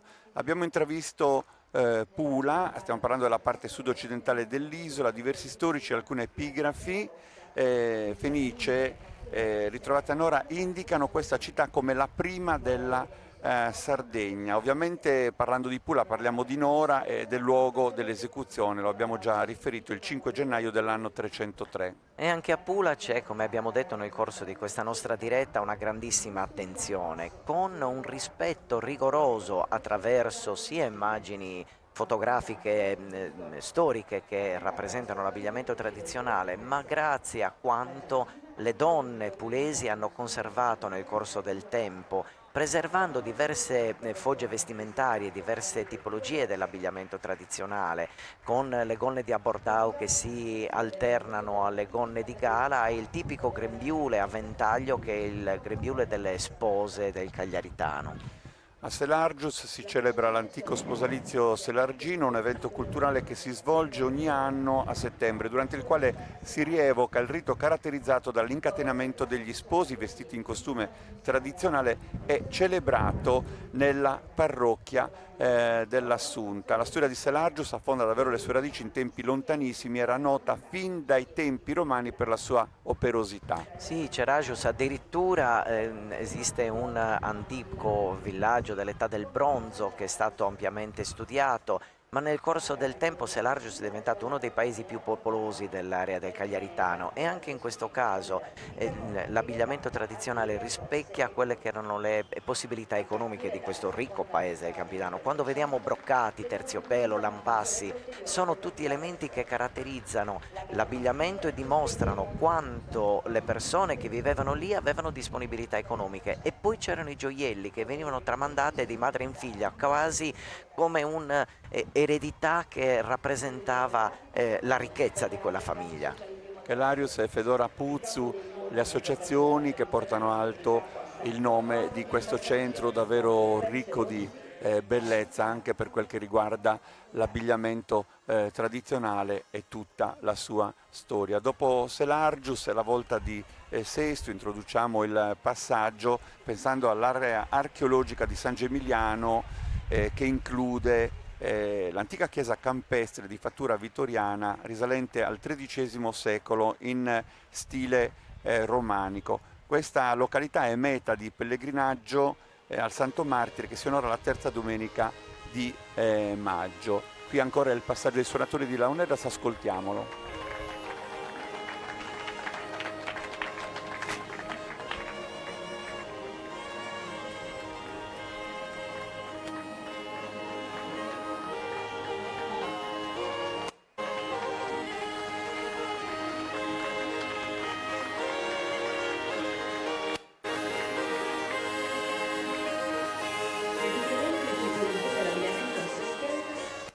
È un'ampissima rappresentanza proveniente da Selargius proprio perché c'è una grandissima attenzione a quello che è la tradizione popolare. Sestu è uno dei paesi che diciamo che è l'orto del Campidano, perché ancora oggi si produce la maggior parte della verdura e della frutta che viene poi distribuita nei nostri mercati, e c'è una grandissima attenzione a tutti questi dettagli, anche a Sestu, a partire dalla Proloco ma anche dalle associazioni culturali. Sestu ha il gruppo San Gemiliano, che è uno dei gruppi storici della nostra isola, ha conservato con grande attenzione l'abbigliamento tradizionale. Come vediamo, l'abbigliamento del Campidano utilizza pressoché gli stessi tessuti, ma si distinguono per piccole caratteristiche, piccoli dettagli che mettono in evidenza l'identità con il paese che vogliono rappresentare. Guarda come viene indossata la berrita nei paesi del Campidano. Quel grande fazzoletto annodato intorno al capo era elemento che in origine aveva una funzione pratica, ma poi diventa esclusivamente un aspetto estetico, e molto spesso all'interno di questa berrita venivano messi che ne so, dei fazzoletti per aumentare il volume, quindi caratterizzare in maniera particolare. E non si tratta di niente di inventato, perché tutto è testimoniato da antiche fotografie risalenti anche alla fine dell'Ottocento. Siamo nell'area del Campidano, intorno a Cagliari, da Sesto a Monserrato a Uta, ovviamente. Beh, sai Giuliano, in Sardegna tutti i luoghi nei quali c'era un luogo acquitrinoso è chiamato Pauli. Abbiamo, che so, Pauli Arbarieri piuttosto che Pauli Latino, e Monserrato che ha cambiato nome, ma per insomma, chi vive in questa zona, i Spaulesus, sono i monserratini. E anche in questo caso diverse associazioni che hanno svolto con attenzione la ricerca. Bene, a Monserrato e Pirri era presente un abito delle spose molto particolare che viene chiamato suvardallino, ed è questo che vediamo inquadrato nelle nostre immagini, con questa ampia gonna in lampasso che ha un fondo verde, che era l'abito delle spose di Pauli e Pirri. Così vengono riportate le informazioni da parte dei viaggiatori che hanno preso gli appunti in merito all'abito tradizionale di questi due centri. E proprio in questi giorni, a proposito di Suvardellino, c'è questa opera di valorizzazione, di tutela ulteriore che ha voluto sancire proprio l'operato delle associazioni, insomma, che in questa località davvero sono particolarmente attive. Da Monserrato a Uta, tra poco ovviamente vedremo sfilare anche questo gruppo che fa parte di un centro che ha una chiesa meravigliosa, quella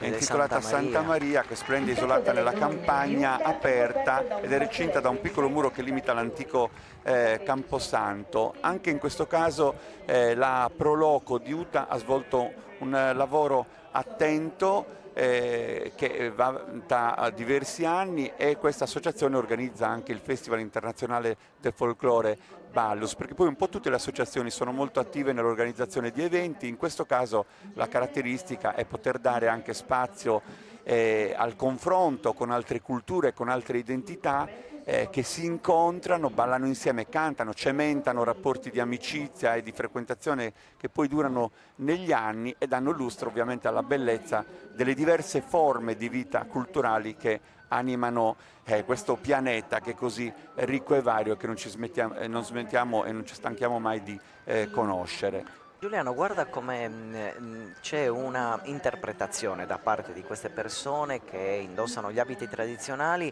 anche nel porsi lungo la processione, perché come vedi il rosario è sempre presente, il fazzoletto, che era una forma di rispetto in questo oggetto considerato, nel portare questo oggetto considerato sacro, e poi un altro elemento che caratterizza gli abiti del Campidano, il petto delle donne sempre coperto da quello che viene chiamato suvanne vitturra, o chiamato anche uno scialletto di seta. Questo perché c'erano state indicazioni molto precise, perché il seno femminile veniva messo particolarmente in evidenza, sostenuto da Sugossu, che è il corpetto che aveva una funzione di reggiseno. Bene, questo veniva considerato un aspetto poco elegante, per cui dalla Chiesa erano state date indicazioni per le quali le donne dovessero coprire la camicia con questi ampi fazzoletti, saberra o suvanne vitturra, appunto, che serviva per proteggere la camicia preziosa, il corpetto di broccato, ma soprattutto era una forma di rispetto. La nostra fotografia in questo momento è mossa dal passaggio di Assemini, paese di antica tradizione della ceramica. L'origine del nome è tuttora di dubbia ed estremamente controversa interpretazione. Una delle ipotesi potrebbe essere quella che andrebbe a significare villaggio fortificato. Di sicuro Assemini, paese di grande laboriosità, si appresta a vivere il 23 e il 24 maggio il Festival internazionale della ceramica. Buongiorno ceramica per 2 giorni, davvero ci sarà ancora una volta Assemini che diventa capitale di questa creatività, e sono veramente i suoi artigiani degli artisti indiscussi. Una grande tradizione, alla terracotta e ai manufatti che riempivano tutta la Sardegna. Qui vediamo la rappresentanza dell'abito delle spose. Il colore rosso in Sardegna indicava l'abito delle spose, l'abito della festa, almeno a partire dal Settecento, che poi nell'andare del tempo è stato sostituito col colore nero. Vediamo il bolerino in velluto che cinge il busto femminile, e la gonna in panno o velluto rosso che è sovrastata dall'ampio grembiule a forma di trapezio che copre la parte anteriore della gonna. E poi ci sono sempre i veli in tulle, spesso in amidato, che indicava che si trattava dell'abito delle spose, appunto. Vi invitiamo a raggiungerci ad Assemini il 23 e il 24 maggio. Sardegna Live trasmetterà in diretta gli eventi e sarà un'occasione di festa con tanti artisti, ma soprattutto la possibilità di vedere da vicino la bellezza della ceramica non solo di Assemini, perché arriveranno anche da altre parti d'Italia ed Europa ceramisti che si confronteranno con i diversi stili. Sinnai antico e nuovo in questo centro si intrecciano, un po' come i cestini che sono il fiore all'occhiello dell'artigianato locale. Il primo nucleo abitato di Sinai con molta probabilità risale al Medioevo, al periodo della presenza bizantina, che fa supporre il fatto che quasi tutti i santi venerati appartengano al calendario greco. Anche Sinai è un paese vivace, attento, che oggi porta la sua bellezza e porta la sua fierezza. Diverse fogge vestimentarie, diverse tipologie dell'abbigliamento che indicano sia l'età delle donne che lo indossano, ma anche l'appartenenza allo stato civile. Come diciamo sempre, una donna di 60 anni, soprattutto in passato, non avrebbe mai indossato un abito relativo cioè indossato da una ragazzina di 15 anni, de Bagadied appunto. Funtaneolia è il quartiere antico attorno al quale si è sviluppato Sinai. Elmas, questo è campo tuo, perché è casa Sì. tua. Sabida de Summasu, così chiamata anticamente, tutto partiva dall'antico nucleo della chiesetta di Santa Caterina di Semelia, che era stata abbandonata a causa delle invasioni dei pirati che arrivavano attraverso la laguna e hanno dato vita poi al centro di Sabida de Summasu, originariamente un piccolo paese che poi si è sviluppato nel corso del tempo e, come sappiamo, c'è il più importante aeroporto, che è un centro di snodo per l'intera isola. Le nostre telecamere adesso si soffermano su Mara Calagonis, lo faranno con molta attenzione perché è importante il lavoro che è anche scritta nel suo territorio. Qua vediamo le sue donne, Guarda, i Giuliano, suoi uomini. mi permetto di interromperti perché c'è un elemento che caratterizza l'abbigliamento tradizionale di Mara Calagonis, e sono questi ampi grembiuli in seta interamente ricamati con motivi floreali, mentre nel resto del Campidano abbiamo avuto grembiuli che vengono adornati con trine e pizzi, mantenendo però il tessuto originale. A Mara Calagonis la ricchezza è anche data da questi ricami con motivi floreali policromi che caratterizzano l'abito delle signore, l'abito di gala, e poi sotto il grande scialle in seta viola, solitamente viola, viene indossato spesso anche il velo in tulle che si alterna con fazzoletti di seta. Anche in questo caso la ricchezza dei gioielli realizzati in filigrana, ognuno posizionato in un punto preciso. Sull'asu, per esempio, è questo gioiello che viene appeso al centro, costituito da 3 parti, su vrocu, su domino e su pendenti, che sono elementi che venivano lasciati in eredità di madre in figlia, e quando non si mettevano d'accordo sull'asu veniva diviso in 3 parti per non dispiacere nessuno dell'asse dell'eredità praticamente.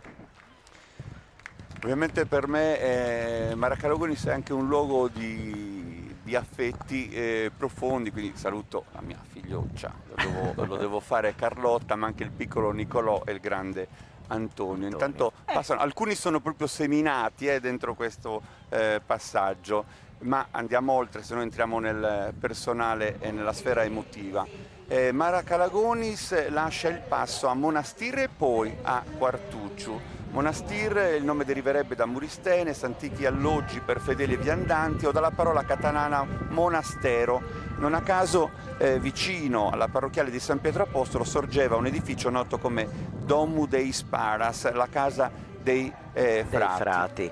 E anche qui mi piace richiamare l'attenzione nell'abbigliamento tradizionale sulla presenza del susereniku, che è questa ampia giacca indossata solitamente poggiata sulle spalle, che spesso si alterna con una giacca di foggia italiana che si è sovrapposta all'abito tradizionale, ma che è arrivata in Sardegna con la moda italiana, con ciò che arrivava dall'esterno appunto.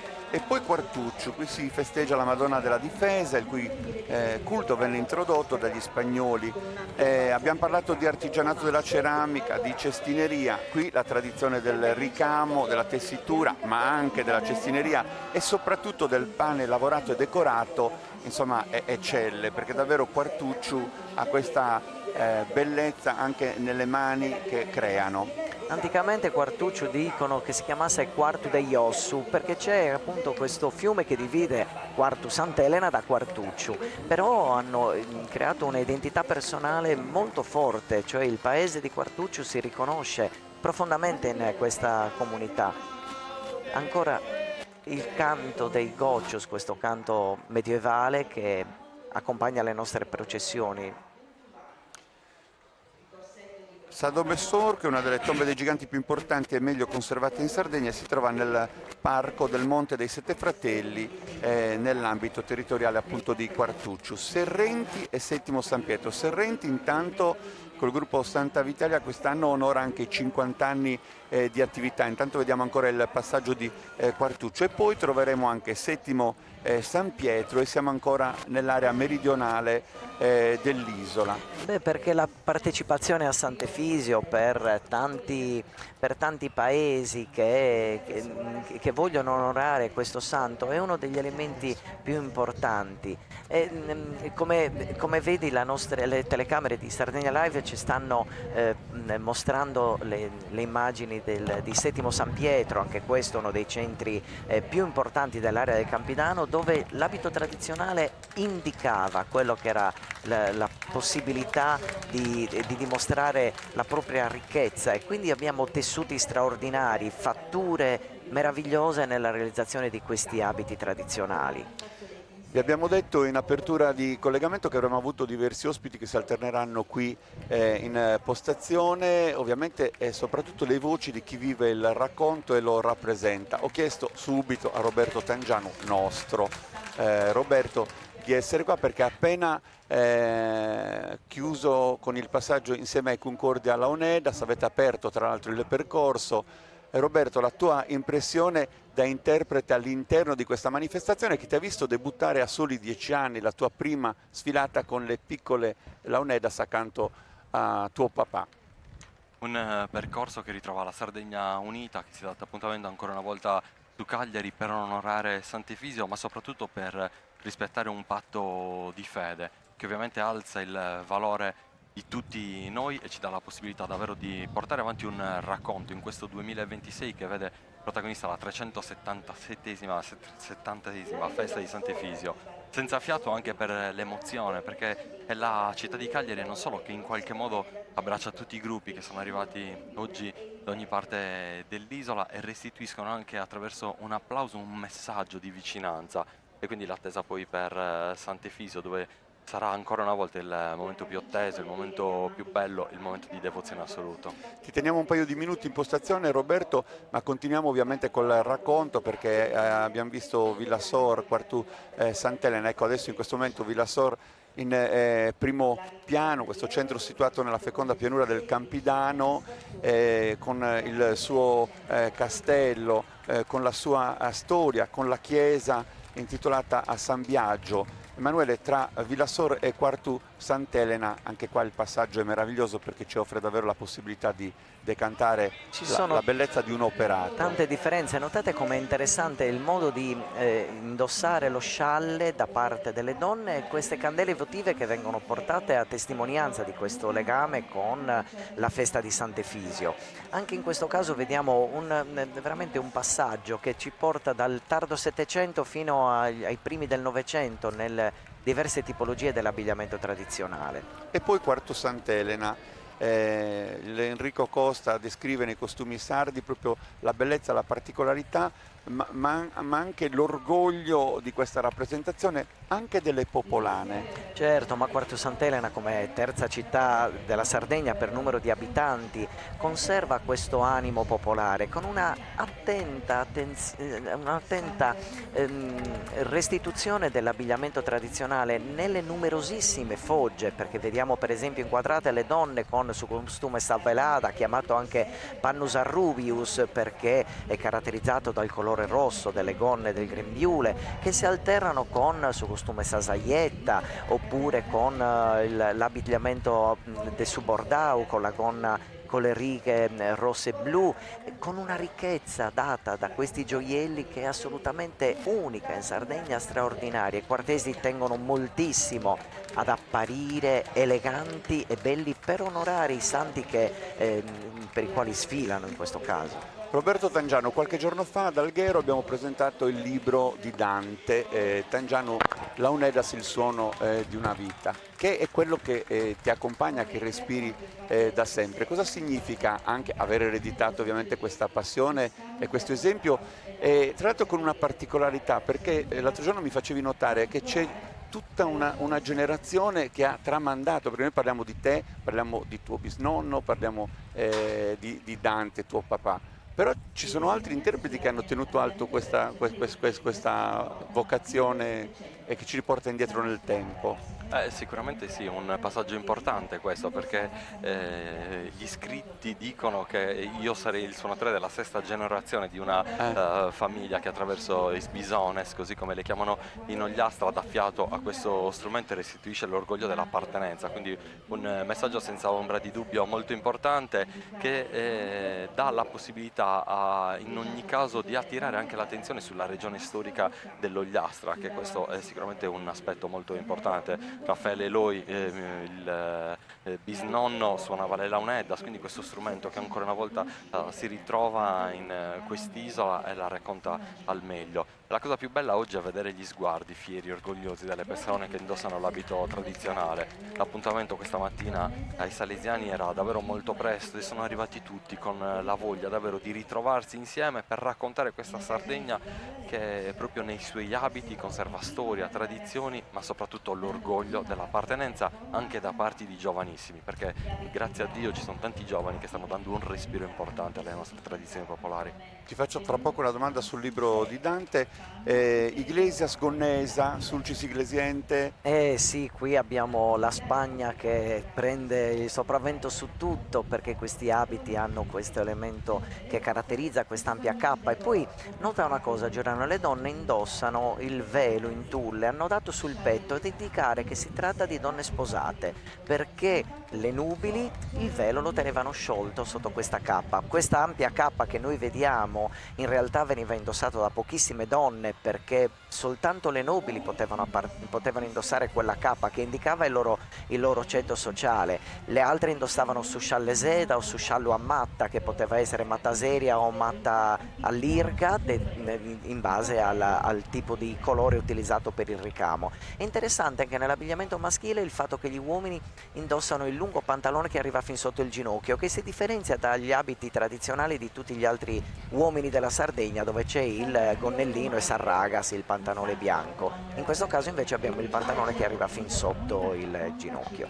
Un manoscritto del 1466 ritrovato in un archivio a Torino rivela che la festa del patrono di tutti, parliamo di Sant'Antioco, è nata prima della scoperta dell'America.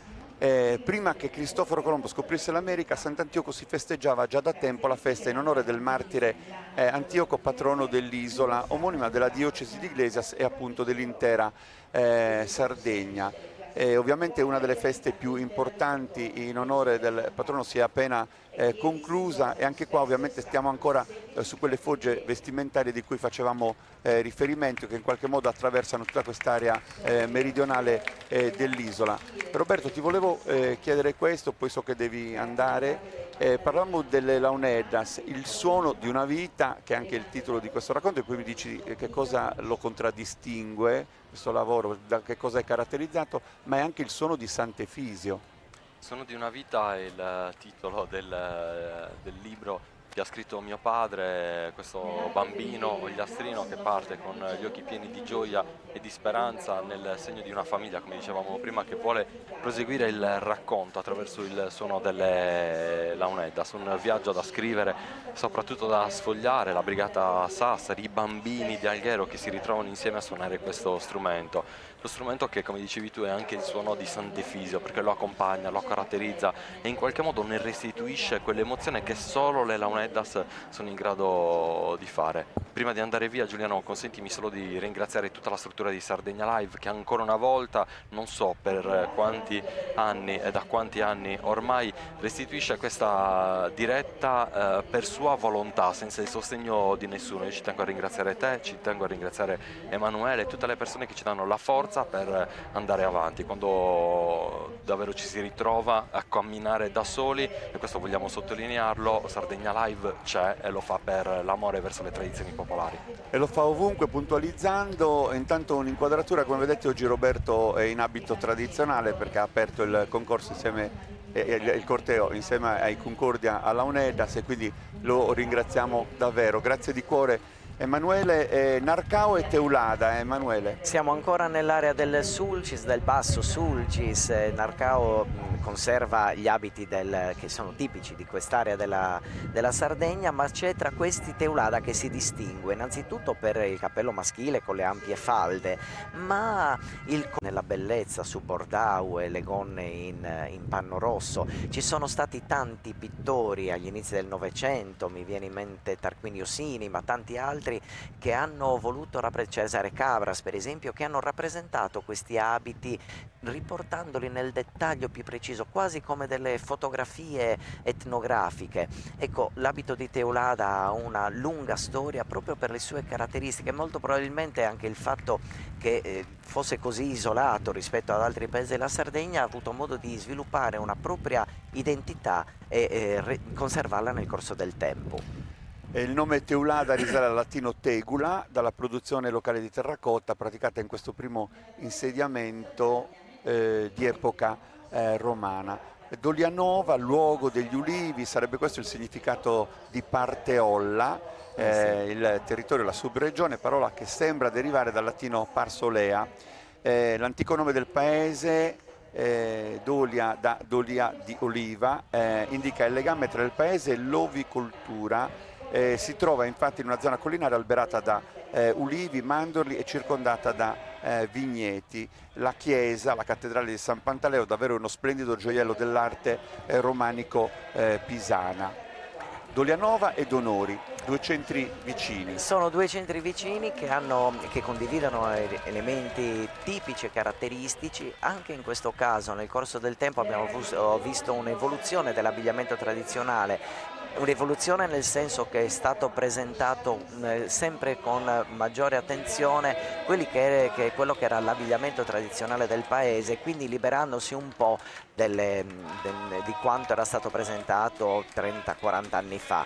Una delle caratteristiche sono queste numerose sottogonne che vengono indossate dalle donne. Arrivavano fino a 7 gonne sovrapposte una sull'altra per aumentare il volume e l'ampiezza delle gonne, che indicava uno status estremamente elevato.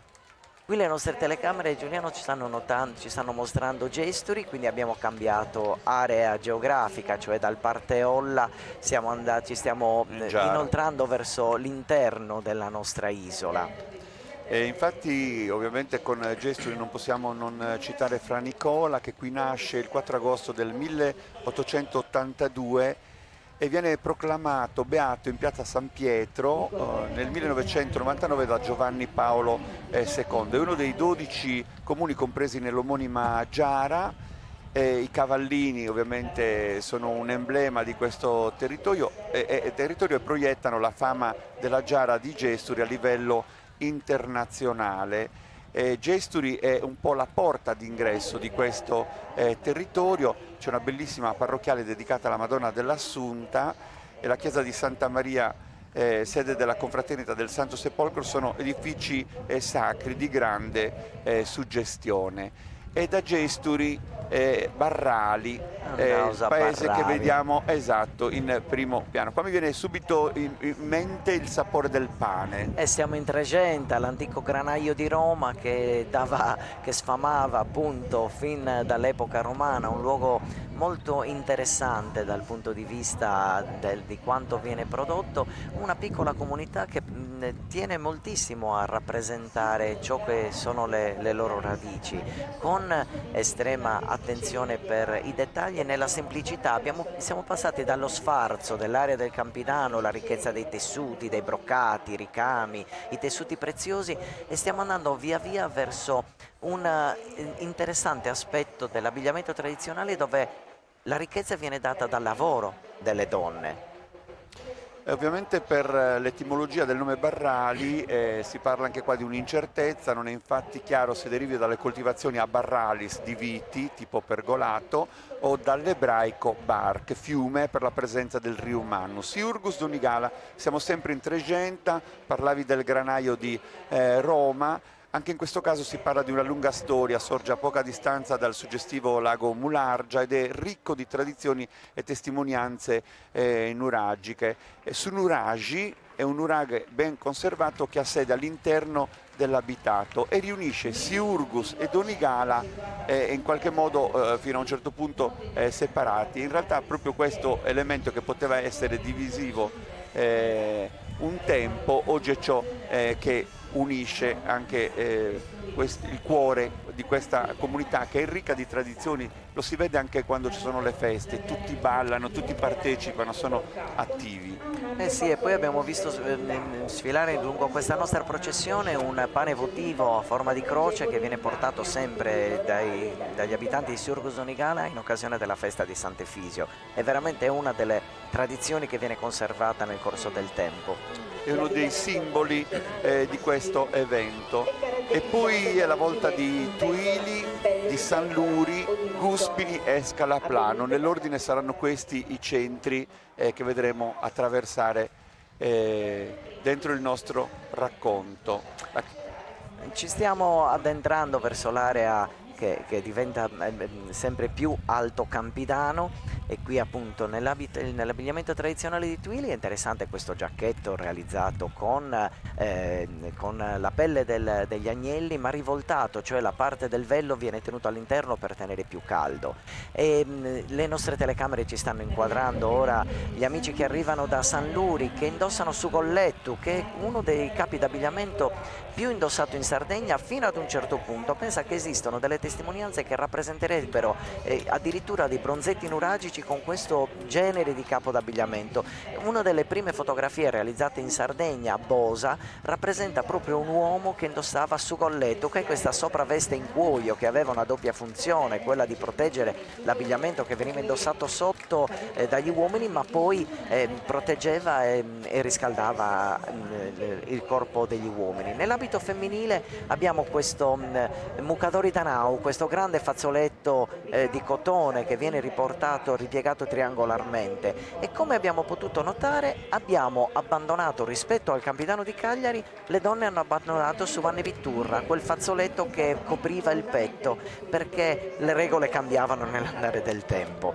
E ora le nostre telecamere stanno inquadrando Guspini, anche qui diverse tipologie dell'abbigliamento tradizionale risalenti per lo più alla seconda metà dell'Ottocento, e questo lo si evince da queste baschinas, da questi giacchetti indossati dalle donne realizzate prevalentemente in tessuti preziosi, quali ad esempio le sete damascate, che sono uno degli elementi che caratterizza l'abbigliamento del tardo Ottocento, dove viene abbandonata la camicia bianca e sugossu per lasciare spazio a queste camicie più legate al mondo signorile importato dalla moda italiana. Per Guspini mettiamo in evidenza anche la lavorazione dei coltelli, tra le più antiche ed apprezzate. Tra l'altro questo centro ospita manifestazioni importanti nel settore, parliamo anche della marina di Arbus non distante, e siamo ovviamente nel Campidano, nel medio Campidano. Scalaplano, che sorge tra le valli del Flumendosa e del Flumineddu, anche in questo caso un'attenzione alle tradizioni, un valore schietto, sempre difeso dai suoi abitanti, che vivono anche le circostanze come le processioni religiose, le feste, con particolare dedizione e attenzione. Una delle cose che mi colpisce sempre è come comunità che indossano pressoché abiti simili riescono a dare caratteristiche particolari nel modo di indossare i capi. Abbiamo visto per esempio a Scalaplano come le donne acconciano il fazzoletto annodandolo quasi intorno al collo. Questa è una delle cose che mi crea stupore e che mi dà particolare piacere nel vedere come ogni comunità amava distinguersi anche per piccoli dettagli. Io sono innamorato di Sadali, uno dei borghi più belli d'Italia, definito il paese dell'acqua, un centro della Barbagia di Seulo, con un territorio che offre varietà di paesaggi, e questa varietà di paesaggi sicuramente è la sua forza. Pensiamo anche alla cascata di San Valentino. Nei libri della storia della diocesi di Lanusei il canonico Flavio Cocco scrisse che Sadali era l'unico paese in Europa in cui vi fosse all'interno del centro abitato una cascata simile. da Sadali a Laconi, la piccola Assisi dei Sardi, così è stato ribattezzato questo centro del Sarcidano di 1879 abitanti nel 2017. Diciamo che ovviamente la presenza di Sant'Ignazio dà forza e storia a questo centro del Sarcidano.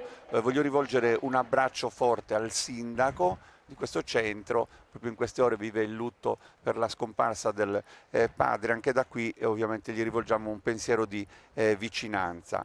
Pellegrinaggi a migliaia ogni anno affollano Laconi, è davvero uno dei centri più belli dell'isola. Immerso nel verde col parco della famiglia Eymerich che è meraviglioso, e anche qui una grande attenzione, molta cura nella conservazione dell'abbigliamento tradizionale. Anche a Laconi nota come viene indossato su Mukador in Mannu, viene intrecciato in base all'età delle donne che lo indossano, o annodato intorno al capo lasciando scoperto il collo, oppure man mano che si va avanti con l'età il collo veniva protetto da questo grande fazzoletto annodato intorno alla testa. Questi sono piccoli dettagli che però caratterizzano questo abbigliamento tradizionale. E poi i corpetti realizzati quasi sempre in broccato, in lampasso, che avevano una doppia funzione: sostenere il busto spesso con le stecche in canna o in costole di balena.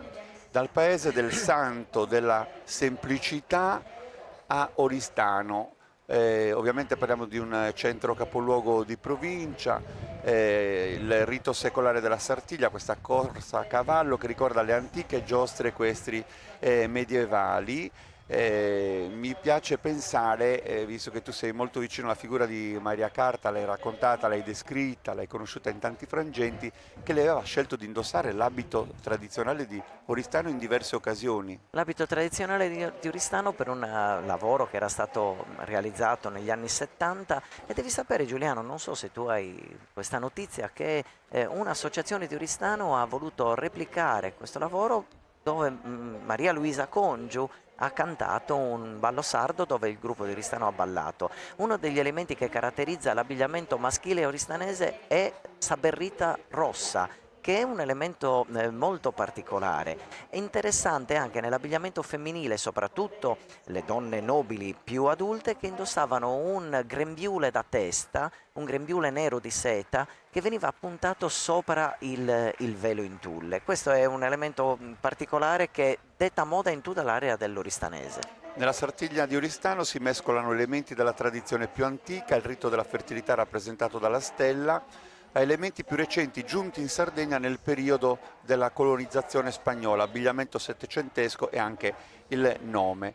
Da Oristano a Cabras, pochi chilometri ma cambia lo scenario, è un centro della penisola del Sinis, nel cuore di una zona umida tra le più interessanti d'Europa, la tradizionale Corsa degli Scalzi, con i festeggiamenti che si concludono la prima domenica di settembre, questa processione a piedi durante la quale il simulacro del santo viene portato di corsa dal villaggio a Cabras nella chiesa di Santa Maria Assunta. Le camicie delle donne sono meravigliose, intagliate con ricami appunto ad intaglio, e poi abbiamo questi giacchetti molto corti, aderenti, che vengono arricchiti con fazzoletti in seta che si agganciano sul seno per proteggerlo ed evidenziarlo allo stesso tempo. E quei grandi fazzoletti che abbiamo imparato a conoscere, chiamati appunto Mukador in Mannu, Mukador Itanau, che sono fazzoletti di cotone, vengono indossati quasi sciolti. Interessante anche il fatto che ancora a Cabras molte donne, molti uomini scegliessero di camminare scalzi, perché appunto questa era una delle caratteristiche dei paesi che avevano a che fare con il mare. Sono passati 20 anni da quando nasce l'associazione folcloristica Bildobrana, stiamo parlando di Villa Urbana che passa in questo momento. Io c'ero agli albori di questo evento e ho conosciuto i giovani che sono cresciuti nel frattempo all'interno di questa associazione, motivati in quel momento da un'ambizione, quella di poter dare serietà, vigore, rigore a una ricerca attenta da portare avanti negli anni.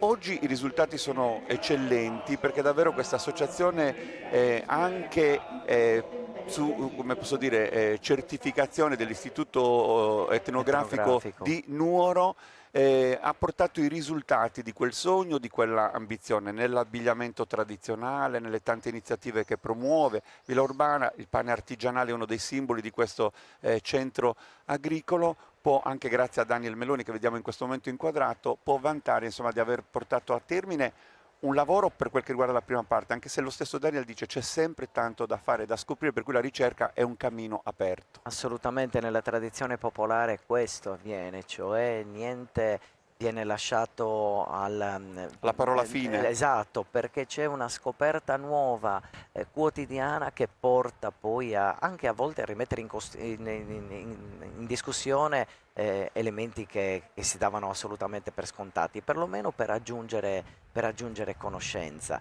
Villa Urbana poi è uno dei paesi conosciuti in Sardegna per la loro perizia nel ballo, quasi paiono ricamare con i passi sul pavimento quando ballano. Intanto vediamo Monsignor Baturi in questo momento che saluta alcune persone. La processione è l'immagine del cammino del popolo di Dio, ha detto in questi giorni di attesa e di preparazione verso l'evento l'arcivescovo di Cagliari, che tra poco verrà a salutarci in postazione, come sembra portare una sua riflessione ad alta voce.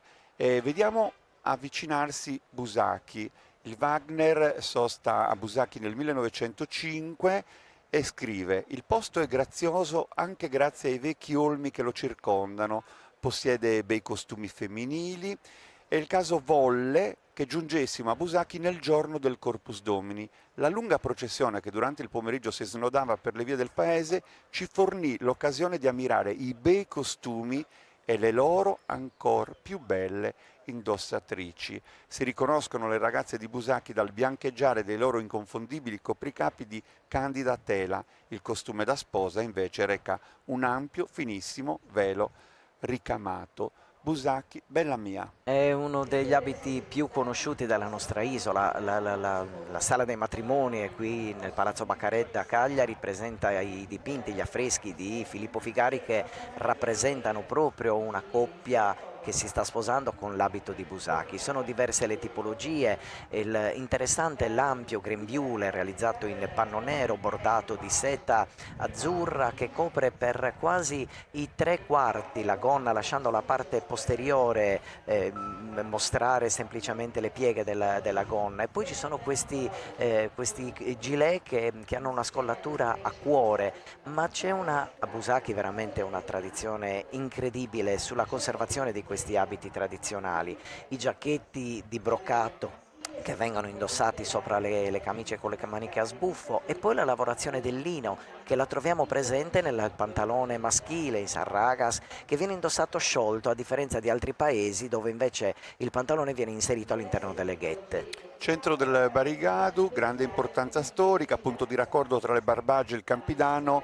Busacchi è stato capoluogo e sede di pretura, vescovato, carceri e convento. Ghilarza, centro dell'Alto Ristanese. Anche questo paese, dalle case di pietra ferrigna, dagli orti odoranti di menta e di limoni, è ricordato negli scritti di Antonio Gramsci, che in esso trascorse la sua infanzia e che amò come si amano le cose perdute e ingentilite dalla memoria. Tra l'altro quest'anno è tempo di festeggiamenti, perché dal 76 al 2026 intercorrono 50 anni di onorata militanza nell'ambito delle tradizioni. Ghilarza e Samugheo. E Samugheo anche è uno dei paesi che maggiormente sono identificabili, innanzitutto per questi copricapi straordinari indossati dalle donne, 4 fazzoletti che vengono intrecciate in maniera particolare, e troviamo alcuni elementi simili o comunque che hanno un'attinenza con l'abbigliamento di Busacchi del quale abbiamo parlato. Questo ampio grembiule che copre per i 3/4 la gonna femminile, realizzato o in orbace anticamente o in panno in tempi più recenti,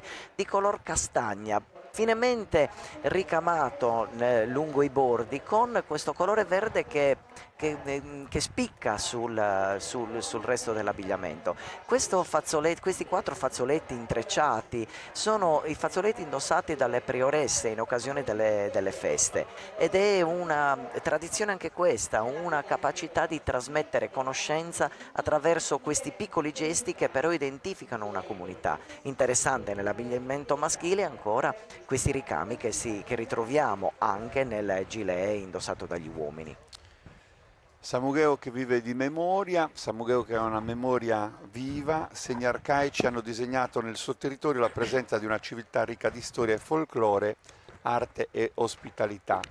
Ci avviciniamo pian piano in Barbagia, passando per il Mandrolisai, Meana Sardo, che si distende in posizione panoramica ai piedi del Monte Sant'Elia, ai margini del Gennargentu, insomma Barbagia di Belvì.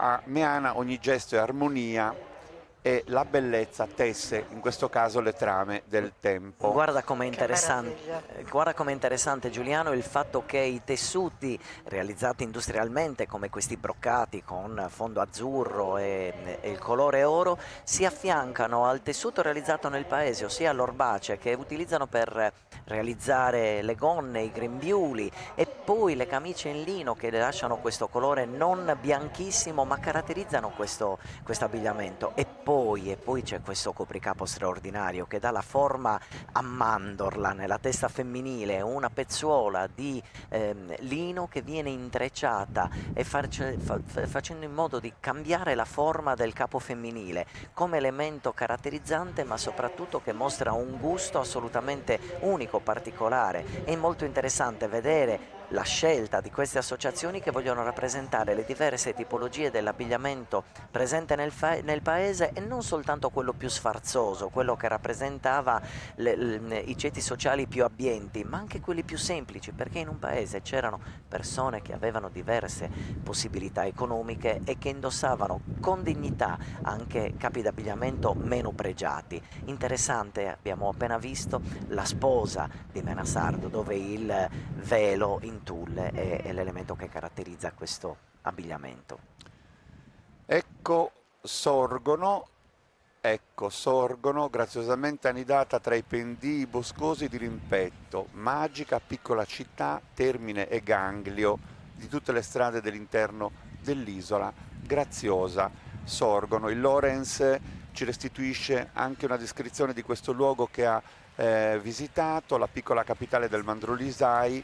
All'arrivo di una giornata invernale, correva l'anno 1921, è descritta in mare e Sardegna. Anche questa immagine è bellissima. È bellissima, dove ci sono questa giustaposizione di colori che creano contrasto ma allo stesso tempo armonia. Anche in questo caso i copricapi femminili sono sovrapposti, uno scialle in seta color zafferano viene sovrapposto all'ampia benda in lino bianco o in cotone inamidato, e ancora questi grembiuli realizzati in orbace ma impreziositi dalle decorazioni realizzate in seta verde come la balsa nella parte inferiore. Ogni paese si identifica e si distingue dagli altri con piccoli dettagli, e poi la devozione popolare rappresentata anche in questo caso con le candele in cera portate durante la processione.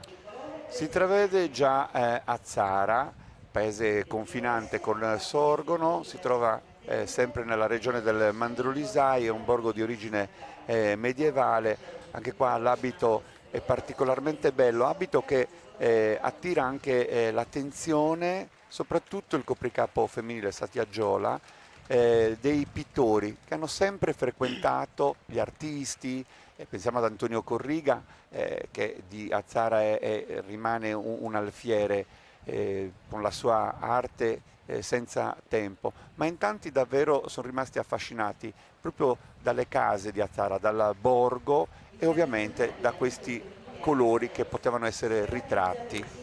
E anche in questo caso il colore verde che borda i grembiuli realizzati in orbaceo in panno, che si affianca alla balsa azzurra nella parte inferiore, e poi, come hai detto tu, questo copricapo così particolare, questa pezzuola realizzata in lino inamidato che viene acconciato in maniera così estrosa sul capo delle ragazze. come hai detto tu, diversi pittori si sono cimentati nella raffigurazione di questo elemento così caratteristico, e addirittura dalla Spagna c'è stato un pittore che si era trasferito ad Azzara per ritrarre i volti femminili prevalentemente nelle diverse età, proprio per immortalare questo elemento così caratteristico, particolare di questo paese della Sardegna. Continuiamo a vedere anche l'abito maschile di Azzara, quello femminile, i suoi copricapi, e poi è la volta di Tonara. Stiamo parlando veramente lì di una serie di paesi, ognuno dei quali porta una storia, ma racconta anche attraverso le sue voci la poesia dell'isola, con Tonara Peppino Mereu, tra poco con Desulo Antioco Casula Montanaru, e ovviamente porta anche la storia del suo artigianato, i campanacci, del suo gusto, il torrone, quindi tra Azzara, poi Tonara e poi Desulo, davvero tasselli di un mosaico che, come abbiamo detto in apertura, si sta componendo e che ci darà nel suo insieme davvero un affresco di rara bellezza. In Sardegna siamo molto campanilisti, ogni paese ha le proprie peculiarità, e questo però è una grande ricchezza per la nostra cultura popolare, perché è un caleidoscopio di conoscenze che si affiancano, a volte creando anche contrasti di elementi che però allo stesso tempo danno grande ricchezza. E ovviamente inserti di suoni, inserti di launeddas. Ascoltiamoli.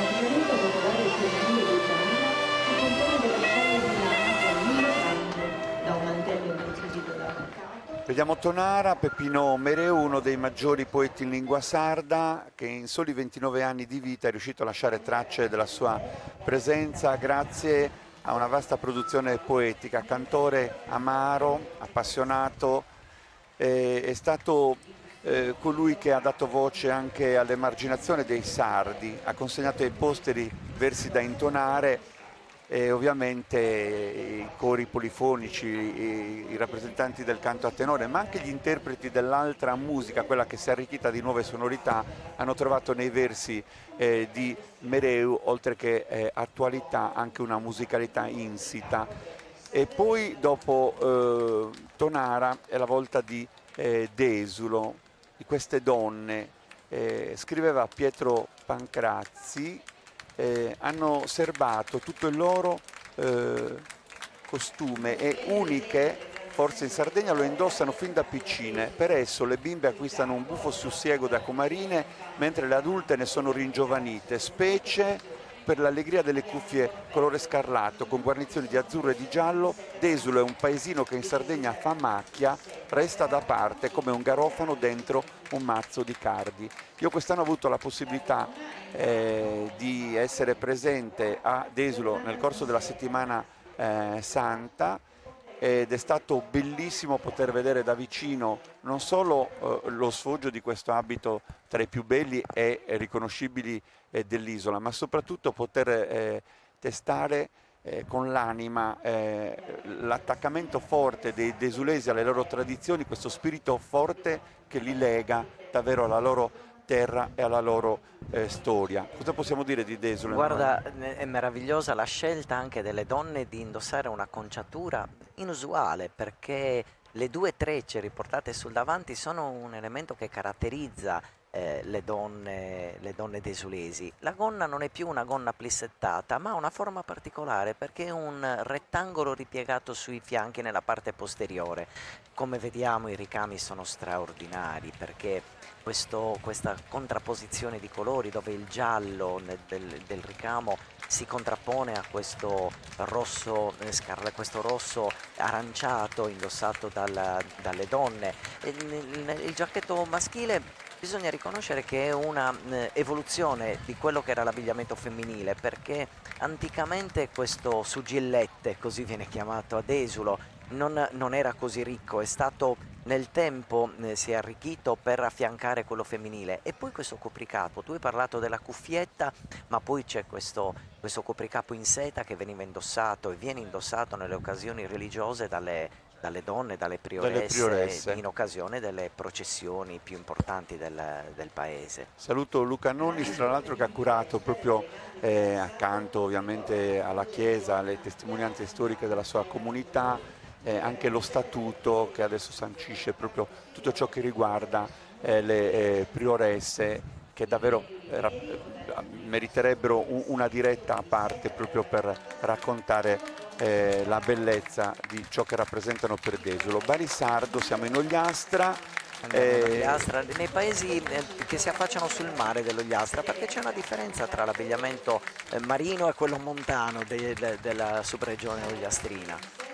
E qui troviamo un elemento molto interessante. Innanzitutto i tessuti, ritroviamo i tessuti pregiati appunto, presenti in Sardegna, come i broccati, le sete damascate, ma c'è anche da riconoscere che ci sono elementi particolari come questo giacchetto con una scollatura a cuore agganciata sotto il seno delle donne, che caratterizza questo abbigliamento. E poi spesso gonna e giacchetto sono in pandan, questa dimostrazione che si tratta di abiti risalenti perlomeno alla seconda metà dell'Ottocento dal punto di vista del gusto, della moda dell'epoca. La Torre Saracena è retta a difesa delle incursioni piratesche del XVI secolo. Per decreto del re di Spagna è una costruzione troncoconica che è un po' diventato il simbolo di Barisardo. Quello che dicevi tu, mare e montagna all'interno della stessa Ogliastra, un disegno ovviamente che diversifica anche le parti dell'abbigliamento tradizionale, in questo caso con Villa Grande e Strisaili. Villa Grande ha questa caratteristica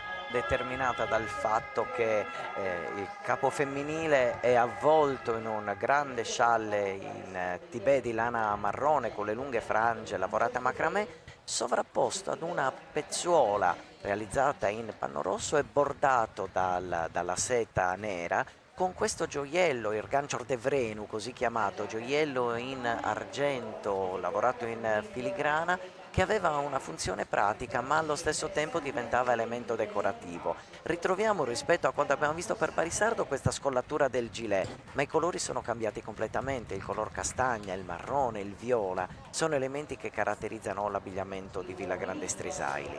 Paese della longevità, un po' fama che ha l'Ogliastra e poche altre aree dell'isola, anche se nel complesso in questa terra viviamo un po' più a lungo. Sarà per la qualità della vita, per l'aria salubre, per le condizioni sociali ideali anche per chi serenamente attraversa l'esistenza un po' più a lungo, ma di fatto Villa Grande gode di questo privilegio e di questo primato. Da Villa Grande a Perdas de Fogu, il documento più antico col nome di Perdas de Fogu risale al 1328, anno in cui venivano certificati i contribuenti del paese. Non avendo una data precisa sulla sua nascita, la tradizione orale vuole che il paese sia stato fondato dagli abitanti di un villaggio costiero del Sarrabus distrutto dai barbareschi. Pedrevogu o Foghesu, così come amano chiamarsi gli abitanti di Perdas de Fogu, come diciamo, potremmo dire che è una via di mezzo tra quanto abbiamo visto tra i paesi costieri dell'Ogliastra e quelli montani, perché ritroviamo i tessuti pregiati e l'abbinamento tra giacchetto e gonna delle donne, che si affiancano però al grande scialle di tibè di lana marrone e lavorato con le lunghe frange a macramè, la frange in seta. Quindi troviamo una alternanza veramente quasi come un passaggio che ci porta dal mare alla montagna, dove i colori cambiano, dove dai colori brillanti e vivaci dei paesi costieri si va a quelli un po' più scuri dell'area montana, quindi con i marroni, i verde bottiglia, i viola, che sono i colori che caratterizzano l'abbigliamento in questo caso di Perdas de Fogu. Chiesa preromanica di San Sebastiano, un gioiello attraente del paese. Questa chiesa è situata nella parte più alta è un monumento che gli studiosi della storia dell'arte collocano tra l'850 e l'anno 1000 ed è la volta di Nuoro in programma con l'associazione Nugoresas che presenta l'abito tradizionale femminile nuorese attraverso un percorso che ne racconta l'evoluzione nel tempo. Proprio dispone le figuranti in ordine cronologico dalle fogge della metà dell'Ottocento fino alle versioni più recenti del Novecento. Quindi vedremo proprio questo viaggio all'interno dell'associazione che, come vedete, si avvicina e si parte ovviamente dall'abito di gala e sposa ottocentesco fino appunto a ciò che ha caratterizzato l'abbigliamento femminile a Nuoro nei tempi più recenti. Parliamo di un'altra città capoluogo dell'isola e ci piace pensare quest'anno che è un anno importante anche perché ricorrono i 100 anni dall'assegnazione del premio Nobel a Grazia Deledda. Clara, qualcosa ha fatto questa donna per la nostra isola? Per fortuna negli ultimi anni rivalutata, ma troppo a lungo un po' dimenticata. Sì, prodorrare proprio su un setu dell'immaginario collettivo europeo per quanto riguarda questa Sardegna. Grazia Deledda è stata questa che ha painato più di tutto su mito questa Sardegna, no? Tanto che il suo professore mio, Nicola Tanda, dell'Università del Tatanari, ha scritto un libro dal mito dell'isola all'isola del mito, andare proprio andare a tornare, no, a Sardegna. Certamente Grazia è stata una cantora straordinaria non solo di Nuoro ma della Sardegna tutta canta.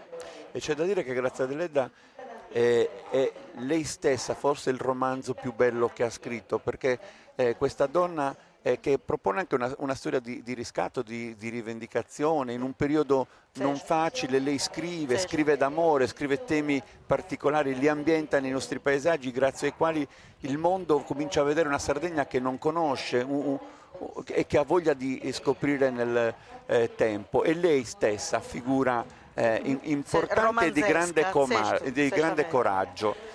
Intanto vediamo le donne di Nuoro, la città del Redentore. Anche in questo caso l'associazione Nugoresas ha svolto un lavoro molto interessante. Molto interessante, anche perché si vede proprio un'evoluzione di un abbigliamento che accompagna gli stati civili. A Nuoro, per esempio, così mi è stato insegnato, il corpetto poteva essere indossato al di sotto del sugorito, del giacchetto, oppure al di sopra, in base all'occasione. E poi con l'andare del tempo viene abbandonato il grembiule per lasciare spazio a queste due ampie tasche che vengono ricamate per evidenziare la ricchezza della gonna. In questo caso stiamo vedendo come il giacchetto viene indossato sopra il corpetto, ma mi è stato spiegato che le spose invece indossavano il corpetto sopra la giacca proprio per mettere in evidenza la ricchezza del corpetto realizzato ricamato con canutiglia d'oro molto spesso. Le Nugoresas sono il primo gruppo di sole donne in Sardegna e nel tempo davvero hanno condotto uno studio accurato sulle fogge, sui tessuti, sui ricami dell'abbigliamento tradizionale nuorese. Hanno recuperato antichi abiti ricevuti in dote proprio dai nuoresi che li hanno messi a loro disposizione, quindi hanno riqualificato ovviamente questo percorso di ricostruzione. Dorgali, uno dei centri più interessanti della Sardegna, capoluogo del turismo barbaricino in tempi in cui il turismo cominciava a manifestarsi, a caratterizzarsi. Dorgali è bellissimo perché ha il suo verde e il suo azzurro, il suo bosco, il suo mare e soprattutto i suoi artigiani, la bellezza che l'abito tradizionale ostenta.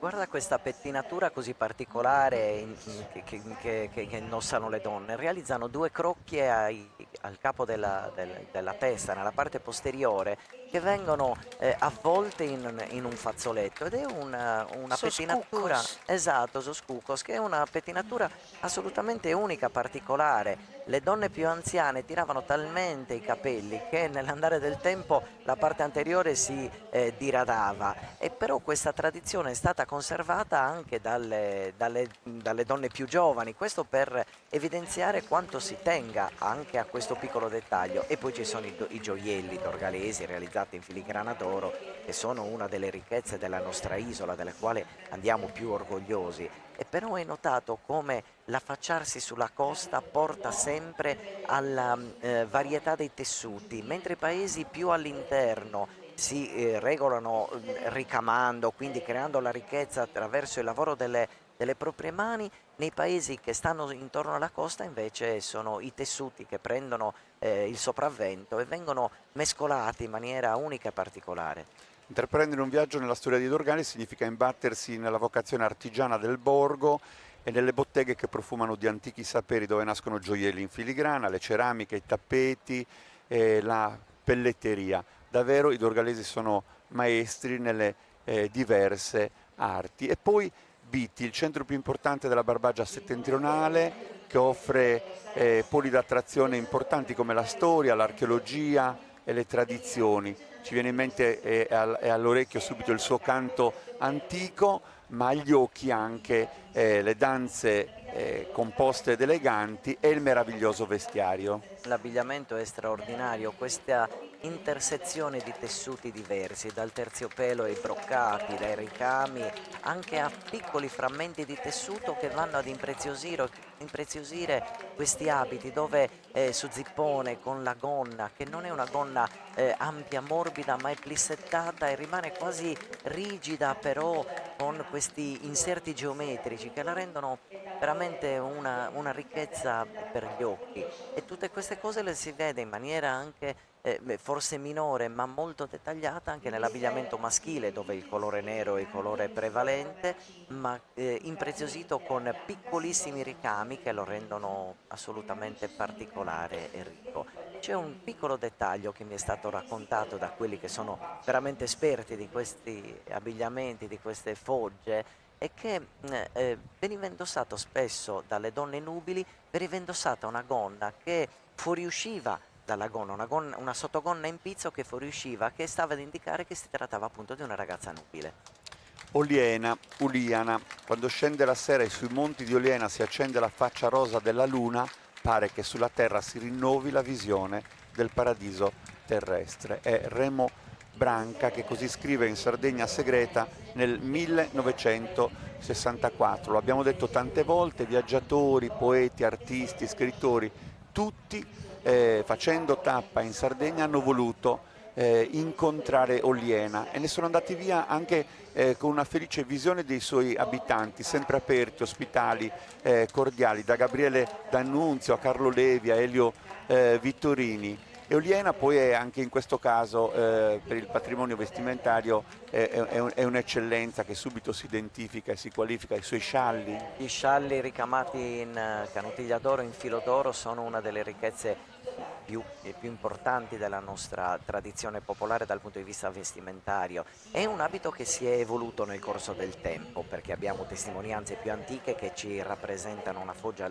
leggermente differente. Interessante anche il gusto nel colorare leggermente di azzurro le camicie e il pantalone bianco, che è un elemento che caratterizza questo tipo di abbigliamento. E nell'abbigliamento maschile molto belli sono zippones che vengono tenuti aperti con questi inserti di seta azzurra e rossa e si alternano al terziopelo, che è questo velluto operato, o al broccato, che stava ad indicare le disponibilità economiche degli uomini che lo indossavano. Non mi entra nuda, ma mi sono cuciata con su costume di Oliena. Ah, beh, Sono andata a me lo fare impressare che mi aggradaia a me. un ispanto questa cosa. Questa è una notizia. Non lo È una sapevamo, notizia. non lo sapevamo. E sicuramente adesso Maria Luisa Congio dirà Ecco, certo. Non me l'aveva detto. non me l'aveva detto, non me l'aveva detto. Orgosolo. Intanto Orgosolo, vuoi dire qualcosa tu di Orgosolo, Clara? No, l'orgosolo è uno dei suoi vestiti che mi aggradano di più, prosa come tenere proso geometria guiada de sul disegnoso che narrano fattan pensare a geometria egiziana a sumanco gainar ma in ogas esperto este Emanuele Migaglia Samuda. Certamente Orgosolo è uno dei suoi più rappresentativi come vestire. E anche come centri, riflette la luce del Supramonte, un luogo ricco di fascino, di bellezza indubbia. I suoi murales sono ovviamente improntati su angoli caratteristici del paese, e ovviamente su Lionzu, il copricapo certo. del caratteristico costume, è uno degli elementi che contraddistingue questo abbigliamento. Io la poi devo attenderlo proprio, perché il bacco da seta viene proprio coltivato lì a Orgosolo, ho visto costruirlo in una delle tante feste che fanno. E poi tinto con lo zafferano, che è una cosa... Tinto con lo zafferano, e poi la bellezza di queste gonne sovrapposte, che sono pesantissime perché realizzate in orbace con questa balza verde nella parte inferiore. Minimo sono 2, e poi essendo realizzate in orbace il tessuto non è un tessuto morbido da lavorare, per cui dà questa forma che aumenta il volume dei fianchi, ed era uno degli elementi che caratterizzavano proprio l'estetica, il gusto estetico delle donne orgolesi. Eleganti e sobrie, un costume ovviamente che attrae per i suoi colori sgargianti e per i disegni stilizzati.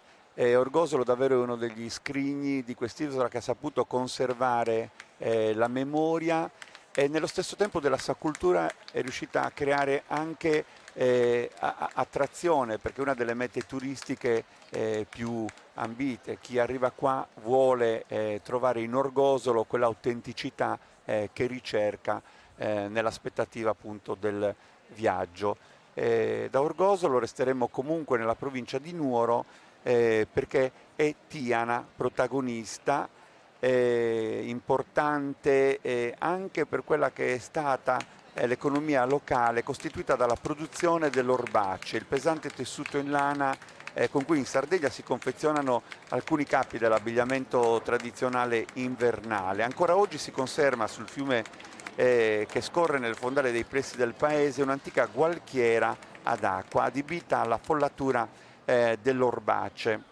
E tra l'altro io ho conosciuto Tiu Antonio Todde che visse 112 anni, e in quel momento era l'uomo più vecchio del mondo, ed era entrato proprio nel Guinness dei primati nel 2001. Io ricordo una puntata di Sardegna Canta, riuscimmo ad andare a Tiana con le telecamere e a documentare questo evento, a intervistarlo. Fu un incontro ovviamente, oltre che con la storia, lì andavamo, era nato lo stesso anno in cui venne realizzata la Tour Eiffel a Parigi. C'era questo fatto che ci faceva impazzire, a testimonianza di come simboli nel mondo poi per noi erano simboli di vita e di vicinanza. Viventi. Tiana. È molto molto interessante, particolare l'abbigliamento di Tiana, ma soprattutto perché rappresenta diverse epoche nelle quali vengono rappresentate. È sicuramente caratteristico il giacchetto maschile, dove il colore rosso è prevalente e indica sicuramente il colore delle feste. E poi abbiamo visto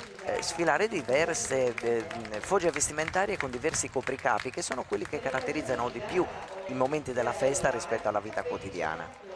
Ololai, centro di pastori artigiani, capitali dell'antica Barbagia, è luogo di rilevante importanza nel Medioevo. Abbiamo parlato tante volte anche qui dei cestini da sfodelo, dei si strumpa, ma ci piace anche pensare a uno degli eventi estivi più curiosi e più attrattivi, che è il Palio degli Asinelli in notturna.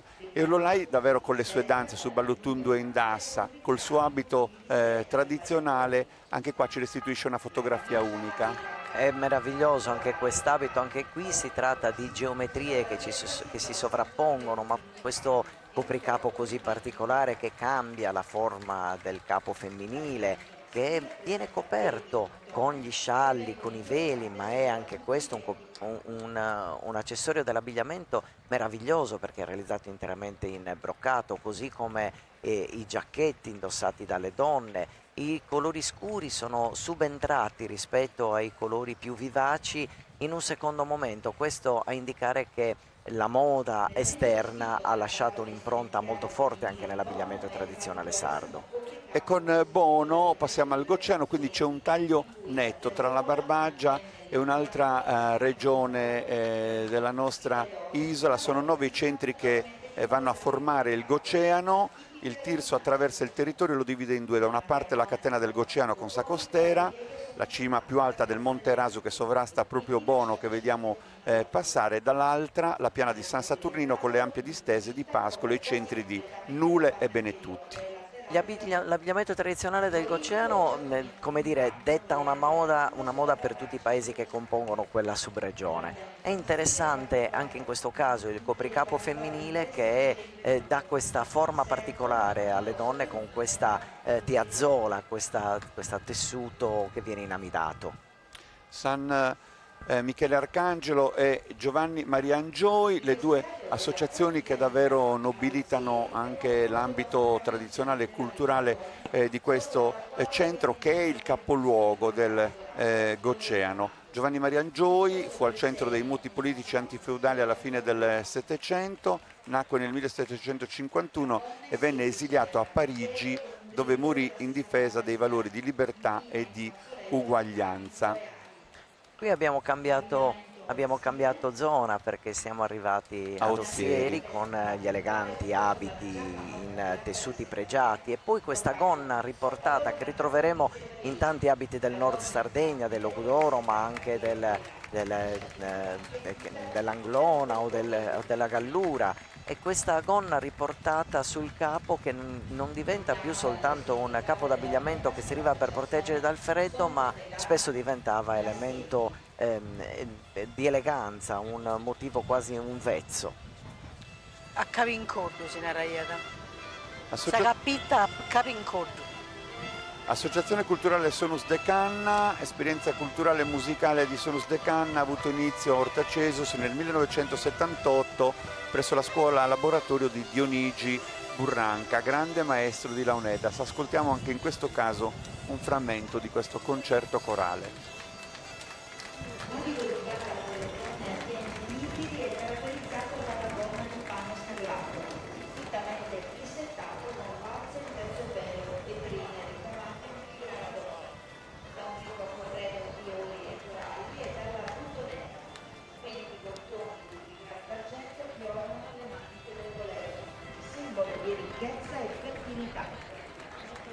Le Launeddas o Sonus de Canna rappresentano lo strumento principale dell'etnofonia sarda e arriva adesso la parte alta della nostra isola con Ittiri, in questo caso Ittiri Cannedu. Fino a un bel po' di tempo fa questo villaggio veniva chiamato Ittiri Cannedu, da un villaggio Cannetto vicino circa 1 chilometro lungo la strada per Alghero, ma ormai scomparso, oppure Ittiri Mannu, Ittiri Grande, per essere distinto da Ittiri Fustialbu oppure Ittireddu, Ittiri Piccolo. Sono note così che ci portano un pochino a quella che è un po' la geografia anche dei nomi, ma Ittiri è soprattutto una risposta a chi chiama bellezza. Beh, quest'abito è tra i più eleganti, raffinati dell'area del nord Sardegna, questa ampia fascia di seta rosa che cinge il busto delle donne e poi sabutonera ebrata, questi gioielli, questi bottoni d'argento realizzati in filigrana che erano elemento di grande eleganza. Esiste un documento degli anni 60, metà anni 60, nel quale si parla di Ittiri, dove le donne preferivano indossare l'abbigliamento tradizionale per uscire di casa e magari un abbigliamento più comodo per stare in casa, questo a dimostrazione di quanto fosse sentito l'abbigliamento tradizionale come elemento identitario. E poi Osilo che uno se capita di Osilo è una cosa unica, straordinaria, con tutta recamata a mano. E poi Osile è proprio elegante, come non ne arreiamo in zona nostra, femmina e bella che sa sosilesa non chindata. forse fi pur pro come si eltiana che sono Beh, sicuramente elegantes. un abbigliamento signorile dove le donne non indossano più il grembiule, che era l'elemento che caratterizzava l'abbigliamento giornaliero, quotidiano. La balza ricamata con motivi floreali policromi la ritroviamo sia nella parte inferiore della gonna che in sagapitta, appunto, ed è un abbigliamento estremamente elegante. Ma è interessante anche il fatto, per esempio, che Simone Manca di Mores, che rappresenta tutta una serie di tavole che donò a Sua Maestà il Re nella seconda metà dell'Ottocento, rappresenta in diverse occasioni l'abbigliamento osilese, molto simile a questo che vediamo sfilare stamattina.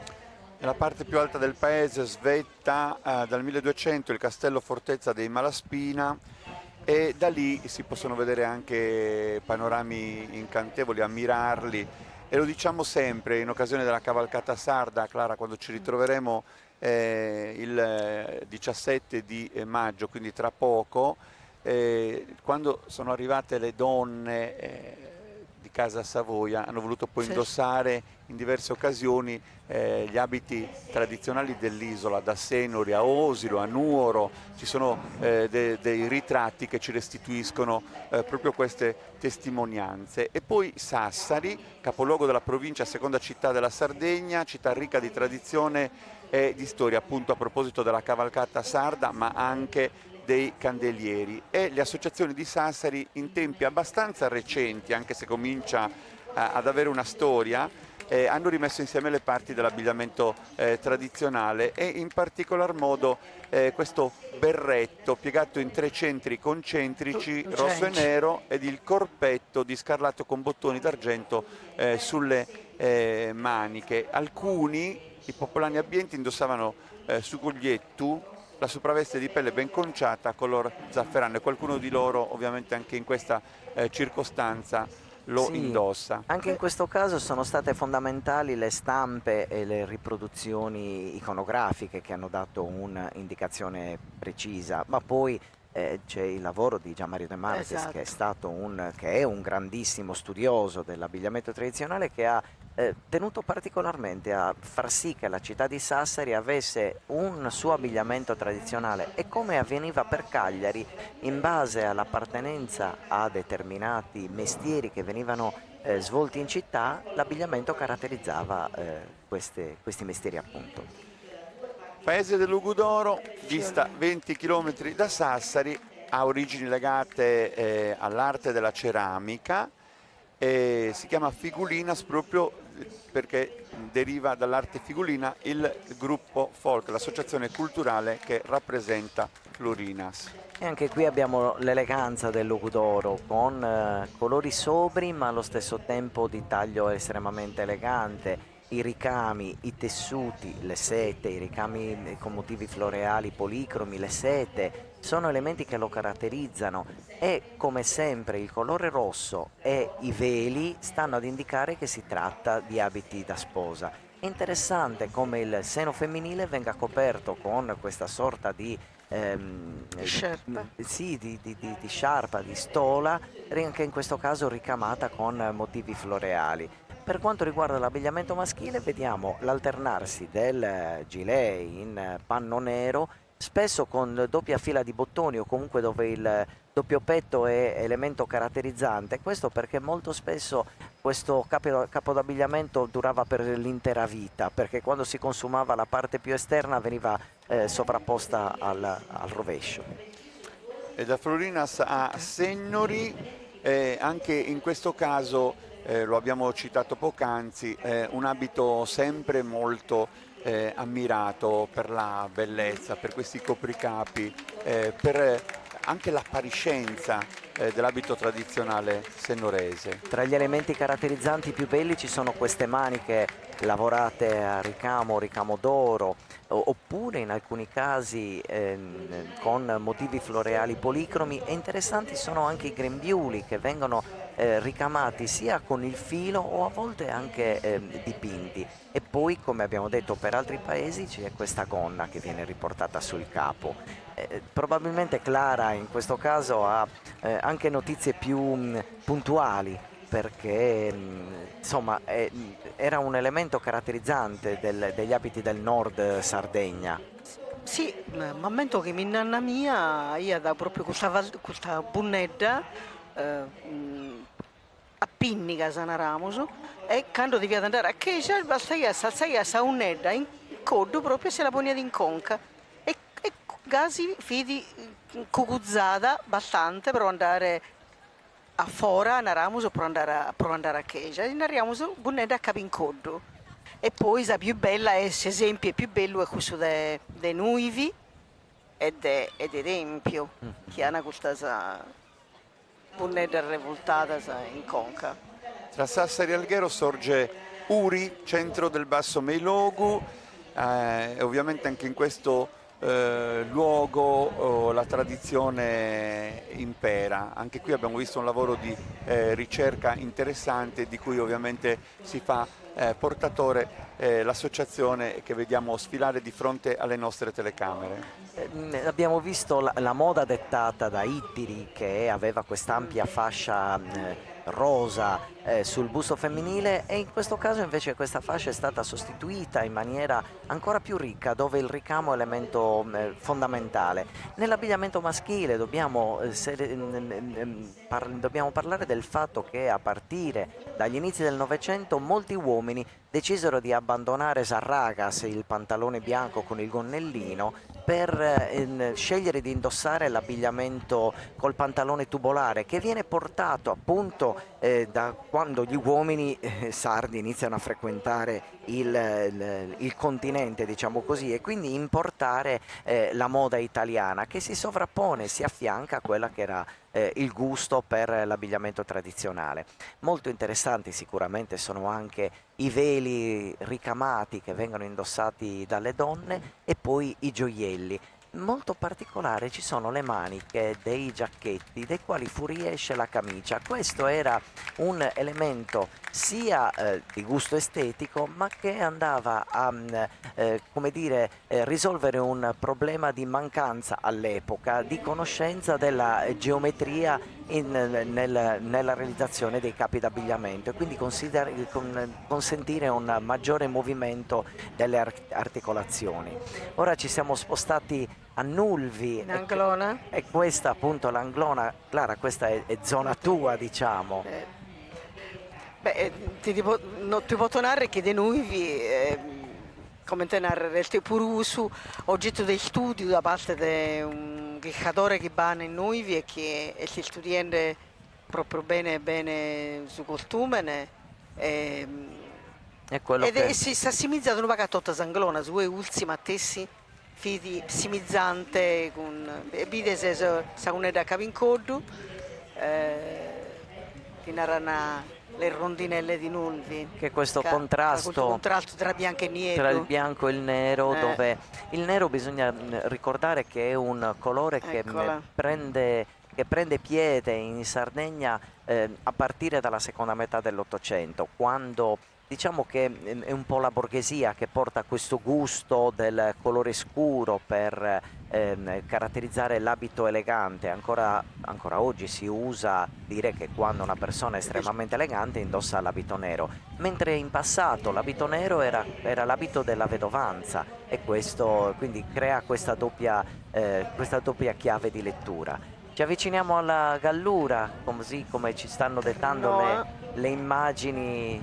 trasmesse da Sardegna Live, e quindi abbiamo visto sfilare di fronte a noi in questa processione della 370esima edizione della Festa di Sant'Efisio di Cagliari l'abbigliamento tradizionale di Olbia, con una formazione che ha anche questa una lunga storia, e anche in questo caso troviamo una gonna particolare, perché è proprio una gonna che viene indossata esclusivamente sul capo, quindi cambia la sua funzione originaria. Mentre abbiamo visto le gonne rivoltate che vengono indossate e tenute alla cintura e poi riportare il lembo sul capo, in questo caso nell'abbigliamento tradizionale di Olbia troviamo una gonna che viene indossata esclusivamente sul capo, quindi diventa un elemento caratterizzante che ha una doppia funzione, una funzione protettiva rispetto al freddo, ma diventa anche elemento decorativo. Interessante nell'abbigliamento maschile il fatto che si perde il gonnellino, ma che diventa una sorta di lunga giacca che copre la parte del bacino. E poi vediamo Tempio con le due forme più tradizionali. L'abito più recente, che è questo nero con la gonna riportata sul capo e il velo che incornicia il volto femminile, e poi l'abito più antico, che dovrebbe risalire almeno alla metà del Settecento, l'abito rosso con di questo copricapo così particolare, questa pezzuola che viene annodata sul capo femminile. E con il paese, la cittadina di Tempio, si completa la sfilata, la processione, per essere più precisi, la processione dei figuranti che indossano l'abbigliamento tradizionale, e come è tradizione poi c'è una vera e propria orchestra caratterizzata da numerose persone che suonano le launeddas, e con grande piacere nel corso del tempo sempre di più sono le donne che sono le launeddas. Ecco, questa è una cosa che ha notato. Commente una cosa che devo notare, che mi aggrada a me, è sul fatto che i biddas appena su numene sia in saldo che in italiano. Questa è una novità per me, perché in Tattari invece ogni ida si posta sul numeneso, ma è scritto in italiano. In Oghe invece l'hanno tutto preciso e in due lingue, quindi sono contenta me da quel fatto. Pure bruite non dobbiamo lamentare che se dopo onomastica in Sardegna l'hanno cambiata sul dominatores, prima sosi pagnolos che hanno cambiato, pensiamo a Cagliari, no? Pensa che dai Castello è diventato Callar, dai Callar poi è diventato Cusso Savoia, Cagliari, che devi imbocare sa memoria dei TV su Lumine, perché voi lo dominaiano a mezzo, su perché sa tassa la podiano ponere con più facilità, e tanto naro tornare a su Lumine nostro è un bisogno politico, economico e culturale di importanza manna. E ovviamente protagonisti della processione di Sant'Efisio sono anche i cavalli. Sono diverse ovviamente anche in questo caso le associazioni, i gruppi di cavalli, cavalieri, amazzoni che con sentimento di devozione e anche con i simboli devozionali della fede attraversano il percorso. Dai cavalieri di Cagliari, di Pirria, Semini, Elmans, Monserrato, Selargius, Quartu Sant'Elena, Uta, Villa Speciosa, San Sperate, Settimo San Pietro, San Roch, Pula, Guasila, Mandas, Sant'Andrea Frius, Orroli, Villa San Pietro, Domus de Maria, San Giovanni Suergiu, e ancora li vedremo sfilare e passare i cavalieri di Sant'Antioco, Villa Massargia, Teulada, Desulo, Dolianova e Norbello. Dopodiché ci sarà quello spazio da riempire di colori e di profumi per Saramadura, che preparerà ovviamente il terreno per l'arrivo del santo, preceduto ovviamente dai miliziani, dai militari, dall'esercito italiano, e poi da quelle figure che vanno a costituire proprio il racconto: la guardiania, l'arciconfraternita, l'alternos, i confratelli, il capitolo, e poi le launeddas che saranno subito a dirimpetto della statua del santo, e poi il popolo dei fedeli a seguire. Questo è un po' quello che ci aspetta.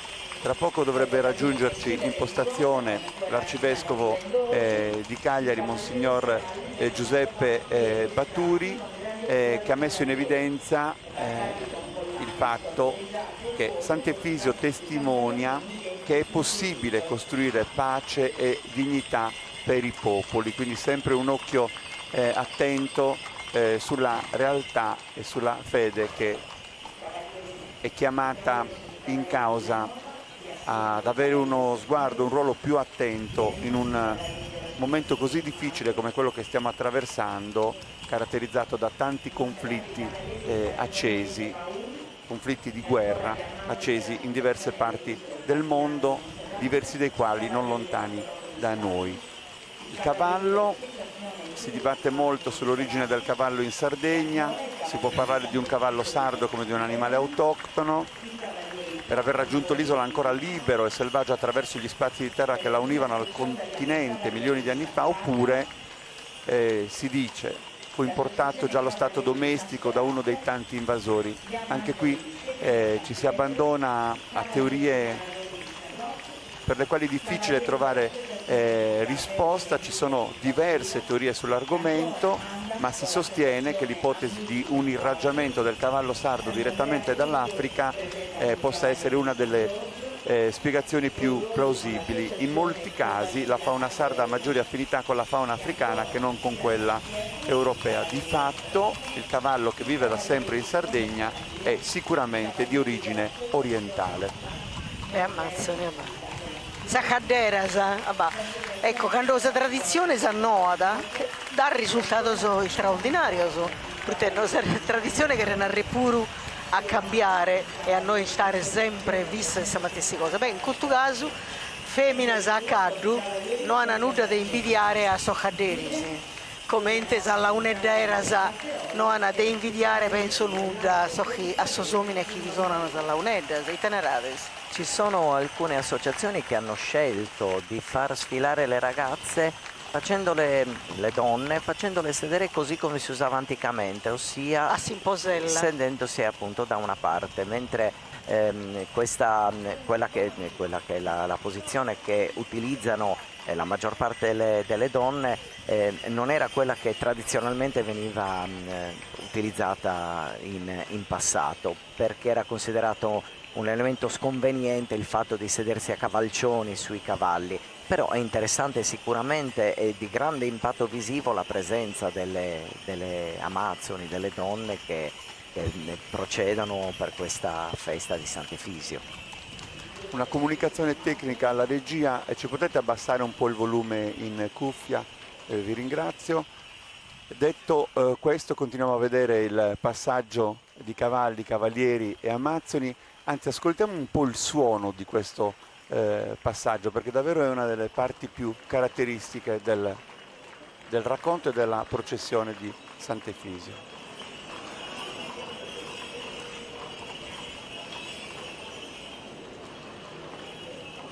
Questi sonagli, sasischillas, sono elemento che caratterizza gli addobbi dei cavalli sardi durante le feste.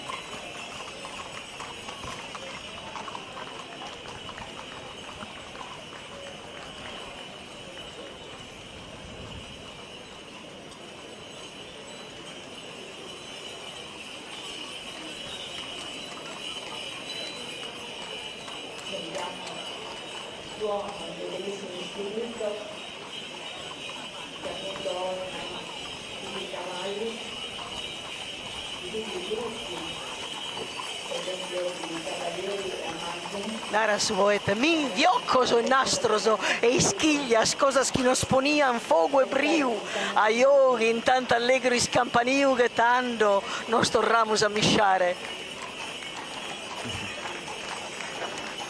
Foricu Secche, un poeta de Nughetu Santo Nicola, un poeta straordinario.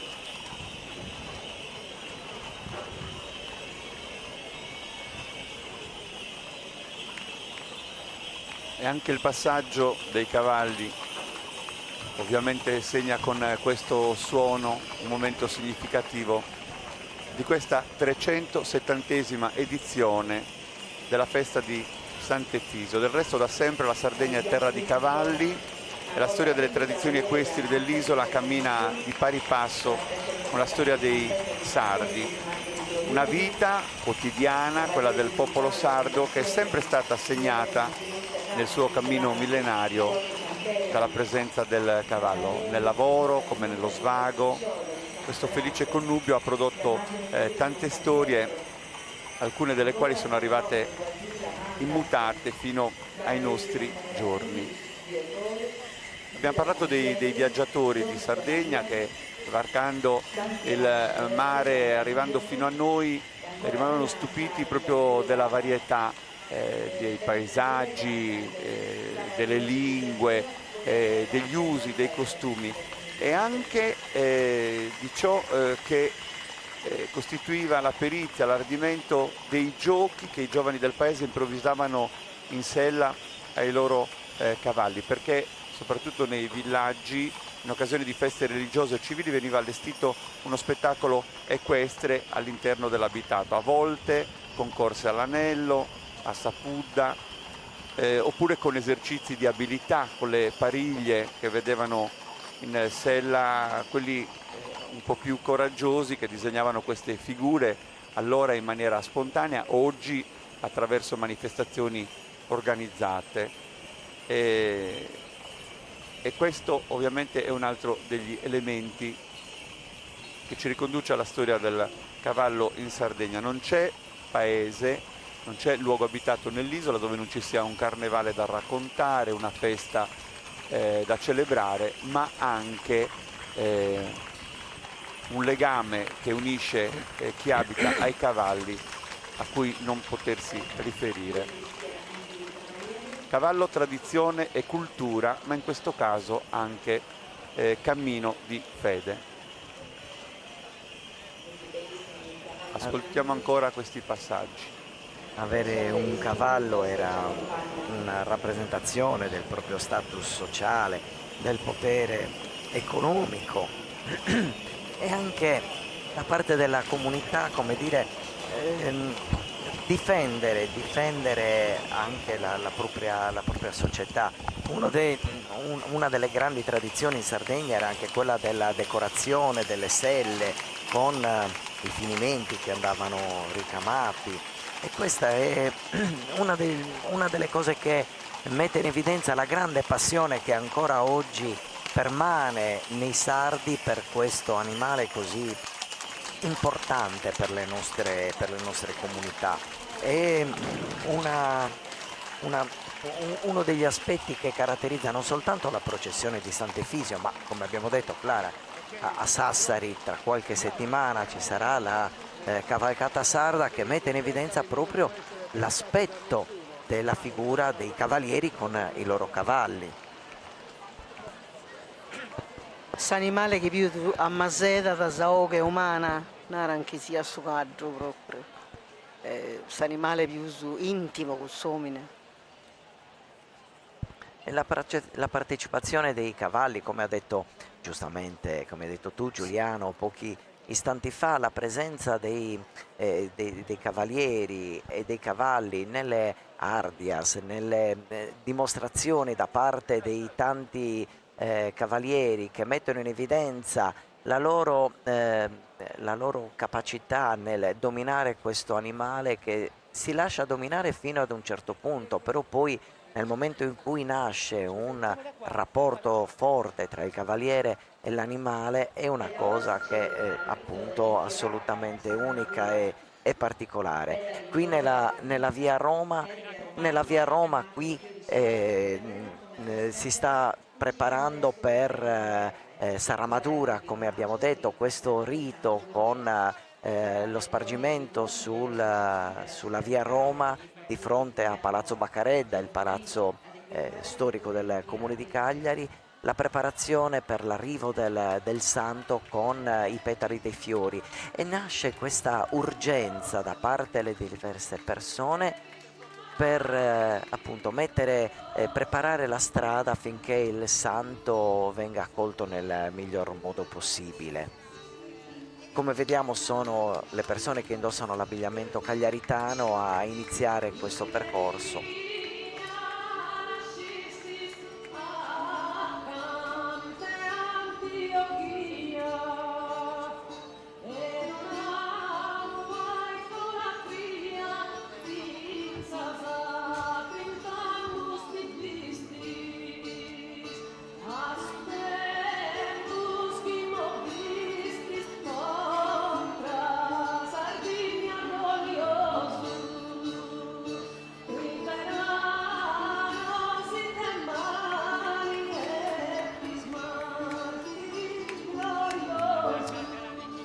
Sono dei momenti Cos'è? più particolari di questa manifestazione. Chiedo a Cristina Tangiano in regia se ci trasmette proprio in questo momento le immagini che ricordano Gaia Costa, una giovane che indossava l'abito tradizionale, che amava le tradizioni e che ha perso la vita a solo 24 anni. Lei, proprio in occasione di una festa di Sant'Efisio, è stata ripresa dalle nostre telecamere proprio in questo momento, mentre creava armonia e bellezza. Eccola qui, Gaia Costa, una giovane legata al gruppo di Cagliari, al gruppo di Tempio. Le sue origini ovviamente la univano a queste due comunità, a queste due realtà, e qui la vediamo intenta in questa operazione. Abbiamo voluto sovrapporre proprio le immagini della nostra diretta al ricordo di questa bellissima ragazza che ha perso la vita nel cuore della sua esistenza e che in questa festa in particolare ovviamente portava anche la sua testimonianza, la sua gioia di vivere. A Gaia Costa quest'anno viene conferito un particolare riconoscimento alla sua memoria, al ricordo che questa città e questa festa le vuole rivolgere. E qui torniamo con le immagini in diretta, ovviamente da Cagliari. Abbiamo voluto in qualche modo riportare il sorriso, la gioia, la vitalità di Gaia all'interno di quel racconto, affinché non venga mai spezzato, soprattutto nei cuori di chi le ha voluto bene e continua ad amarla. Sicuramente i componenti del gruppo folk di Cagliari, a fianco ai quali ovviamente ha vissuto tante esperienze e ha condiviso 1000 momenti di festa. Avete già raccontato Saramadura, questi profumi, sì, questo preparare il terreno al santo, al suo passaggio. È un modo insieme di purificare, di ricreare ovviamente questa bellezza e questo passaggio. Anticamente la funzione del Saramadura era quella di preparare anche con i profumi, ma soprattutto per far sì che la polvere della strada potesse essere trattenuta attraverso l'utilizzo delle erbe aromatiche, erbe fresche e dei petali dei fiori. Oggi è diventato un aspetto prevalentemente estetico e per onorare il santo, ma quella antica funzione non si ha più. In molti paesi della Sardegna viene preparato questo, come la tradizione di esporre alle finestre le coperte più belle, i copriletti più belli, più ricamati, per preparare la strada, Bomudaresi strada, per preparare la strada appunto per l'arrivo del santo al quale è dedicata la festa in quel momento.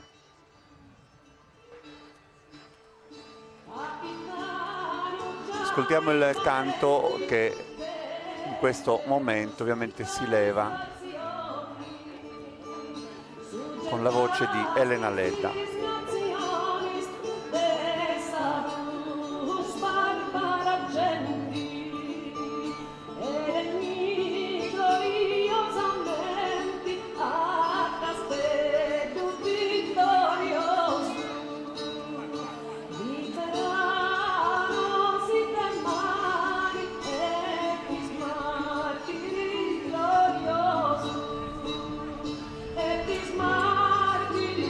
Glorioso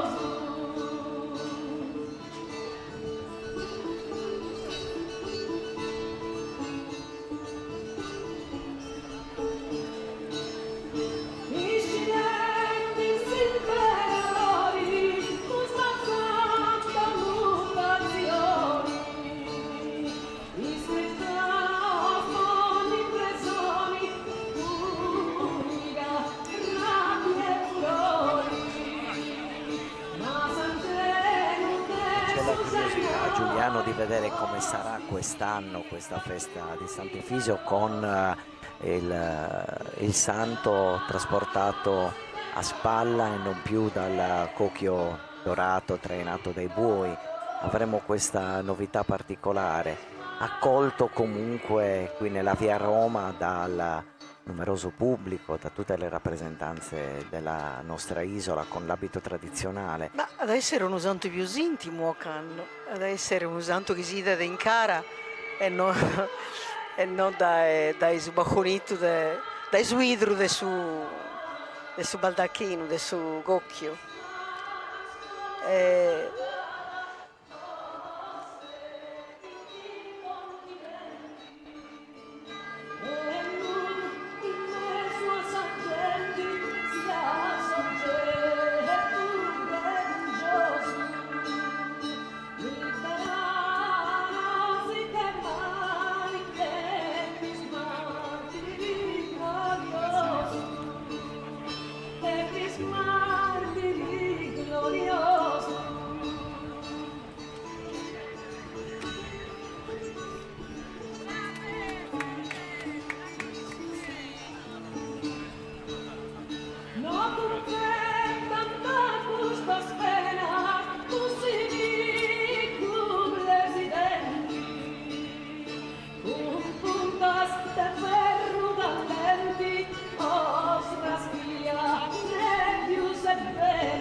Non abito mai una cosa così, fa che d'impressione a chi è questa cosa la vita, posso immaginare solo a uno che non la baila mai. È un gesto straordinario con tutta questa armatura.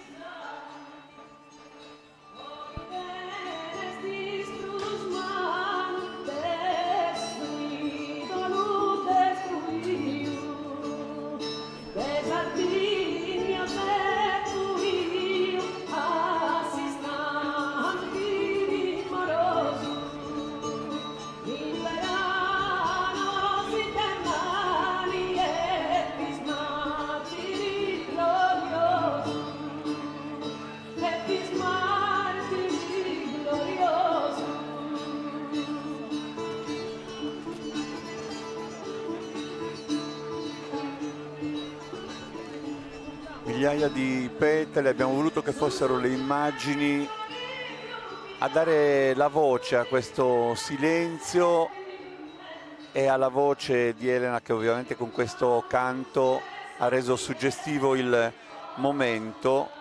Abbiamo visto passare l'orchestra popolare con Orlando Magia e i suoi tanti allievi. Abbiamo visto l'associazione Devoti a Cavallo con i cavalieri, le Amazzoni, passare su questi cavalli ornatissimi con fiori e fiocchi multicolori. La loro prima partecipazione alla sagra risale al 1886, un'edizione particolarmente solenne perché erano tornate a Cagliari per interessamento dell'arcivescovo Berchialla le reliquie di Sant'Efisio. E poi Saramadura, questo rituale che ovviamente ancora è in questo momento oggetto di stesura, di racconto, con bambini, bambine, grandi, intenti in questo passaggio. Guardate come hanno trasformato il suolo della via Roma. Adesso sì, pronto per il passaggio di Efisio, il santo della porta accanto, il santo amico, la figura a cui ci si affida per una preghiera, per un grazie, oppure per una speranza, per il bisogno di sentirsi protetti, per un voto da fare. E fra poco sarà proprio il passaggio della scorta del santo a rimettere in moto il percorso processionale. Una devozione, quella per Sant'Efisio, antecedente al voto sciolto per la peste, la stessa che il Manzoni ha descritto nei Promessi Sposi, ma che in Sardegna è arrivata 25 anni dopo, nel 1652, ad Alghero, a bordo di una tartana spagnola che viaggiava senza patente di salute. Ci sono documenti che lo attestano, risalenti ad un censimento del 1500, e risulta anche da un atto notarile conservato nella biblioteca di Cagliari. La tradizione però è radicata, il culto è nato subito dopo il martirio, la chiesetta dell'undicesimo secolo di Nora, la relazione del 1263 del cardinale Visconti, e i pisani che portano via le reliquie in tempi antecedenti al voto espresso dalla municipalità, sono tutti segnali che documentano questa tradizione e il suo radicamento. L'epidemia che si propaga in Sardegna, toccando il culmine della tragedia nel febbraio del 1656, è un'ecatombe che colpisce anche Cagliari, che contava 20.000 abitanti, che in poco tempo dimezza la sua popolazione. Cagliari visse in quel periodo la più spaventosa delle sue epoche, giornate da incubo, e in città si era in preda all'anarchia, alla paura, all'impotenza di fronteggiare appunto questo male. Ogni giorno si contavano centinaia di morti, mancavano viveri e medicinali, anche l'acqua era infetta, e del Consiglio Comunale di Cagliari si salvò un solo rappresentante e i morti addirittura non potevano essere sepolti, e nacque in questa tragica circostanza il voto espresso dai superstiti, che si impegnano a portare ogni anno il simulacro di Sant'Efisio in solenne processione a Nora. Ed è in quel preciso momento che i consiglieri civici legano la città al voto perpetuo per gratitudine. Accade che abbondanti piogge di quel settembre fecero scomparire la peste, e dal 1° maggio dell'anno successivo il voto si scioglie. Sono passati 370 anni e il culto di Efisio è ancora vivo e ancora si rinnova. Intanto, come vedete, ultimata la fase de Sarramadura, si comincia ad avvicinare la scorta del santo, con i miliziani divisi in diversi gruppi. Sono i rappresentanti dei quartieri Stampace, Marina e Villanova, che inalberano ciascuno il proprio stendardo con l'effigie di Sant'Anna, Sant'Eulalia e San Giacomo. Avanzano a cavallo. Sono armati di vecchi archibugi, berrettone rigido di panno rosso a forma cilindrica, giubbetto di panno rosso o verde, gonnellino nero, cinturone di pelle e calzoni di tela bianca. La funzione oggi è coreografica, ma originariamente scortavano il santo e lo difendevano dalle incursioni dei pirati. Quelli che sfilano oggi sono i cacciatori miliziani, in quanto dal 1836 assunsero questo nome le milizie a cavallo, distinguendosi dai miliziani a piedi. Non è rappresentato l'antico quartiere di Castello, perché quando si istituì la festa era occupato dai dominatori spagnoli e quindi precluso ai cagliaritani, non poteva perciò riguardare le milizie cittadine composte esclusivamente da elementi locali. Sono i diversi plotoni, il primo con lo stendardo dell'Arciconfraternita, la bandiera a quattro mori, il secondo plotone con lo stendardo di Sant'Anna e rappresenta appunto il quartiere di Stampace, il terzo plotone è quello di Sant'Eulalia, lo stendardo rappresenta il quartiere Marina, e poi il quarto plotone, lo stendardo di San Giacomo, rappresenta il quartiere Villanova. Con la bandiera dei quattro mori dell'Arciconfraternita di Sant'Efisio, guidato dal miliziano Marco Viola, il secondo plotone stendardo di Sant'Anna, quartiere... Come vedete i quattro plotoni stanno facendo il loro passaggio, ognuno, come abbiamo detto, col proprio stendardo a contraddistinguerlo, e poi sarà la volta di un plotone rappresentato dall'esercito italiano, e in questo caso porterà lo stendardo della brigata Sassari, quindi 4 plotoni miliziani, formato da miliziani e uno da militari. Successivamente si tornerà alla processione religiosa, si entrerà proprio in quella forma più spirituale appunto che annuncia e precede il passaggio del santo, quindi con la guardiania, l'Arciconfraternita, poi ritroveremo la figura dell'Alternos, i confratelli, il capitolo e ascolteremo il suono delle launeddas.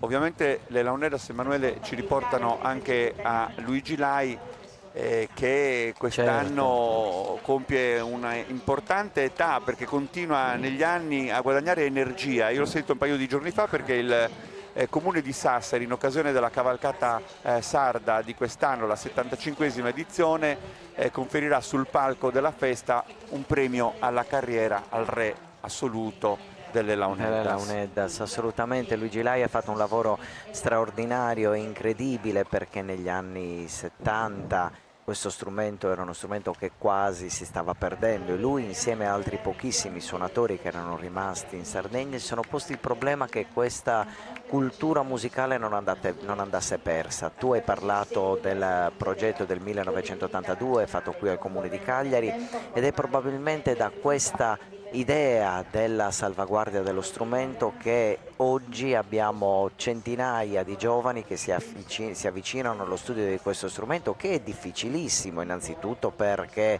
viene suonato con la tecnica di fiato continuo, dove si inala, si ispira l'aria attraverso il naso, si conserva tra le guance senza mai interrompere il suono, per dare vita a queste suonate tradizionali. Strumento, come sappiamo, costituito da 3 canne, la più lunga è Sudumbu, che dà il bordone e il basso continuo, legata a Sudumbu c'è Samancosa, e poi libera e più piccola Samancosedda, insieme danno questo concerto musicale, quindi 3 suoni attraverso un unico strumento. Ebbene, Luigi Lai ha fatto questo lavoro così straordinario, ma non soltanto limitandosi alle nostre feste popolari, le processioni o l'accompagnamento dei balli, ma portando questo strumento in giro per il mondo, facendolo conoscere con la dignità e l'orgoglio che è giusto e gli viene assolutamente riconosciuto e che merita in ogni senso. Per cui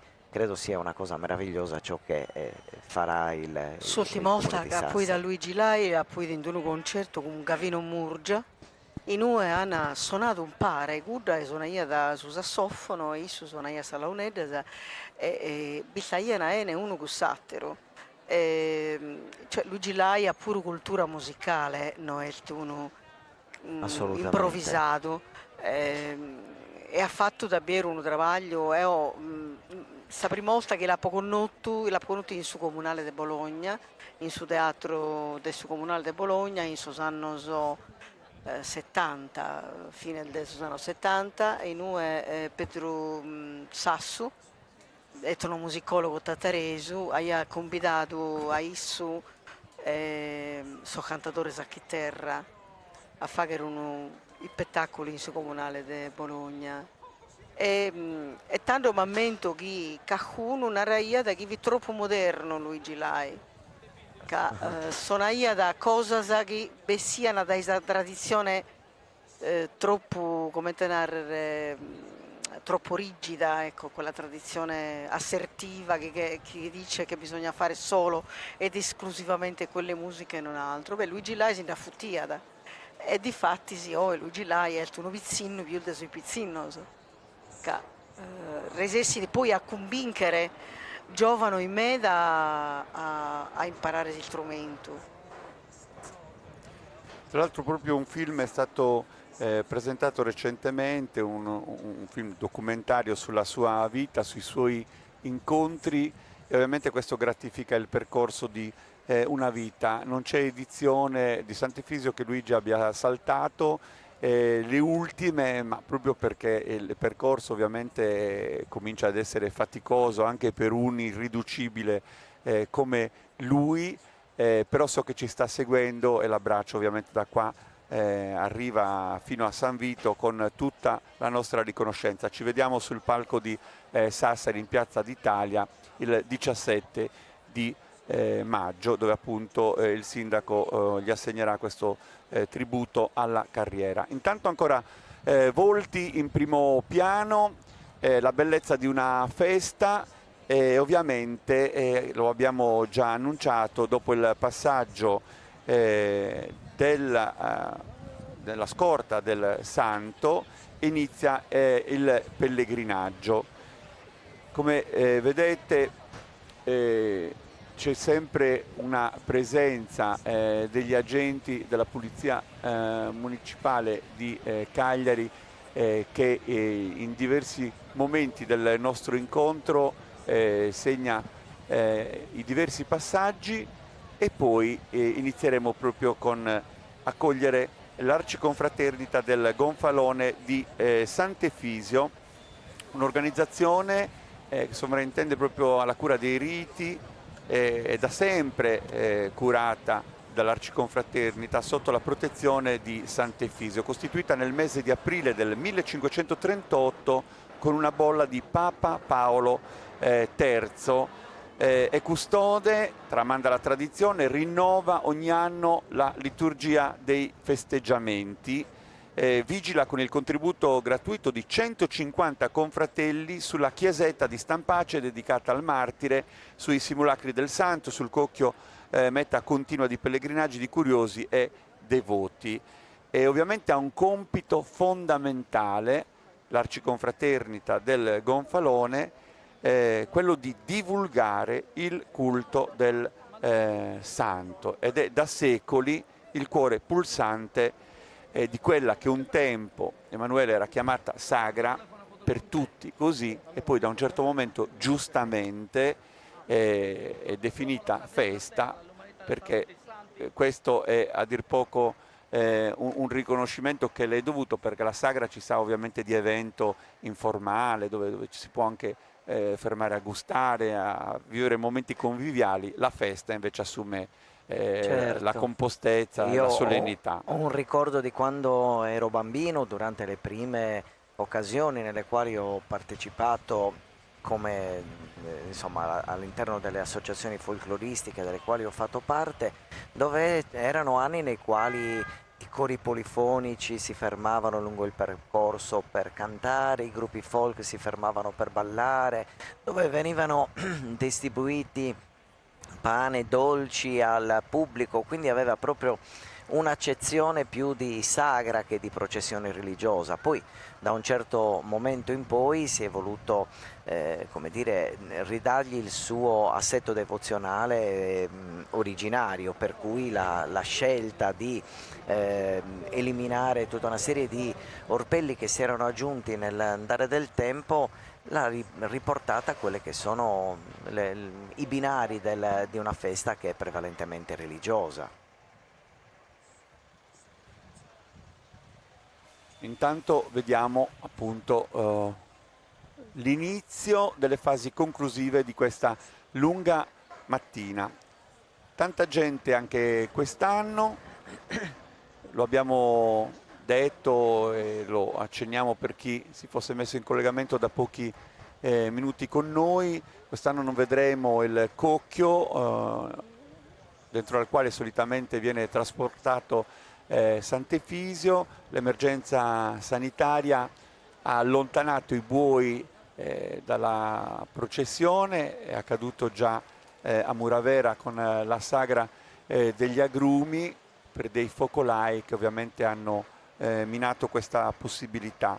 Però questo sta rendendo l'edizione odierna particolare, e sicuramente uno di quei passaggi che racconteremo poi nelle note di storia, pensando al 2026, dove le Tracas sono state posizionate lungo il percorso come momenti e come opere d'arte vivente per essere ammirate nella loro composta bellezza, e invece il santo sarà portato sulle spalle proprio da 4 confratelli e poi dal viale La Playa posto su un pick-up che lo condurrà fino a Nora, e poi il viaggio di rientro con le stesse modalità il giorno 4 di maggio.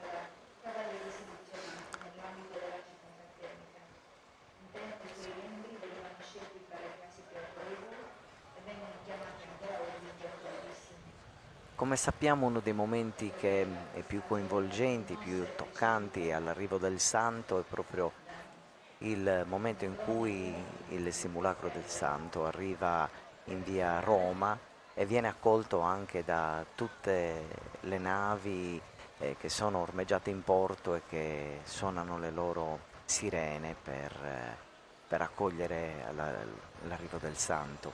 E intanto vediamo già sullo sfondo, perché poi tutto quel gruppo di fedeli che si vede in lontananza è ciò che segue al passaggio del santo, quindi sono proprio pochissimi gli istanti che ci separano dal suo arrivo. Vi abbiamo già parlato dell'Arciconfraternita che tra poco vedremo anche in primo piano e che cominciamo a intravedere. Sì. Il terzo guardiano e la guardiania, ovviamente l'Alternos che abbiamo salutato all'inizio quando ha lasciato il palazzo municipale per raggiungere la chiesa dove è stata celebrata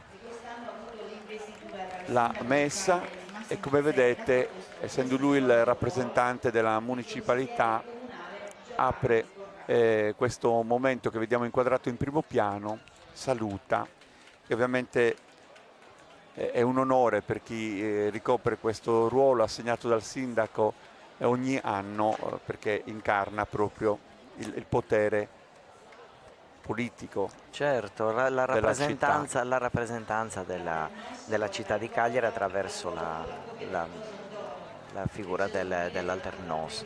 Quali sono le qualità che uno deve dare per fare questo Alternos? O lo decidi su sindaco per conto suo?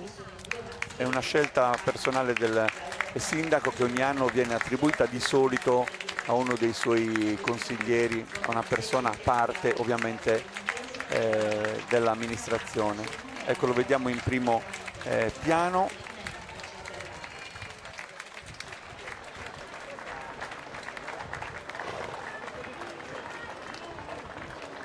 Saluta. Quest'anno il sindaco di Cagliari Massimo Zedda ha nominato Giovanni Porrà, uno dei suoi consiglieri comunali, proprio in questa veste. Abbiamo parlato dell'Arciconfraternita. Vediamo avanzare, bellissima questa immagine che ci restituisce davvero un insieme di volti, il racconto della fede in cammino. Vedremo tra poco il terzo guardiano, seguito dalla guardiania a cavallo. Il terzo guardiano che porta lo stendardo dell'Arciconfraternita di Sant'Efisio, di cui è esponente come gli altri guardiani. Abbiamo già intravisto nell'immagine, a parte la moltitudine di persone che segue la processione dell'Arciconfraternita, e abbiamo già intravisto la figura di Sant'Efisio portata a spalla quest'anno, e quindi è una edizione assolutamente unica che verrà ricordata nel tempo, perché è una particolarità che probabilmente non è mai avvenuta prima, a parte le occasioni delle quali abbiamo già parlato nel corso di questa lunga diretta.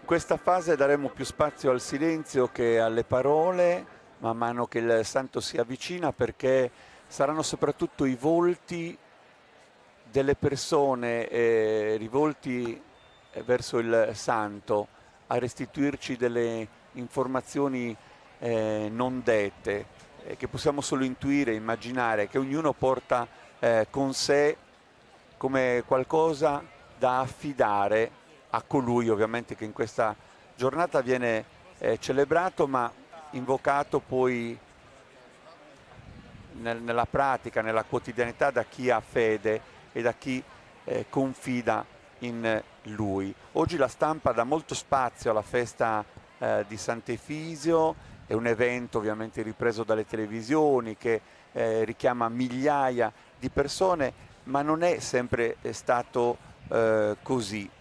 In concomitanza con i festeggiamenti per il 150° anniversario dell'Unità d'Italia, il giornalista Sergio Azzeni dell'Unione Sarda riporta la cronaca del 1° maggio in occasione dei 50 anni dell'Unità d'Italia nel 1911 e per il centenario del 1961.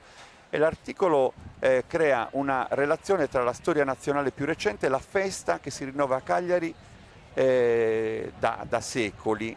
E pensate che Sant'Efisio nel 1911 viene riassunto in sole 8 righe di cronaca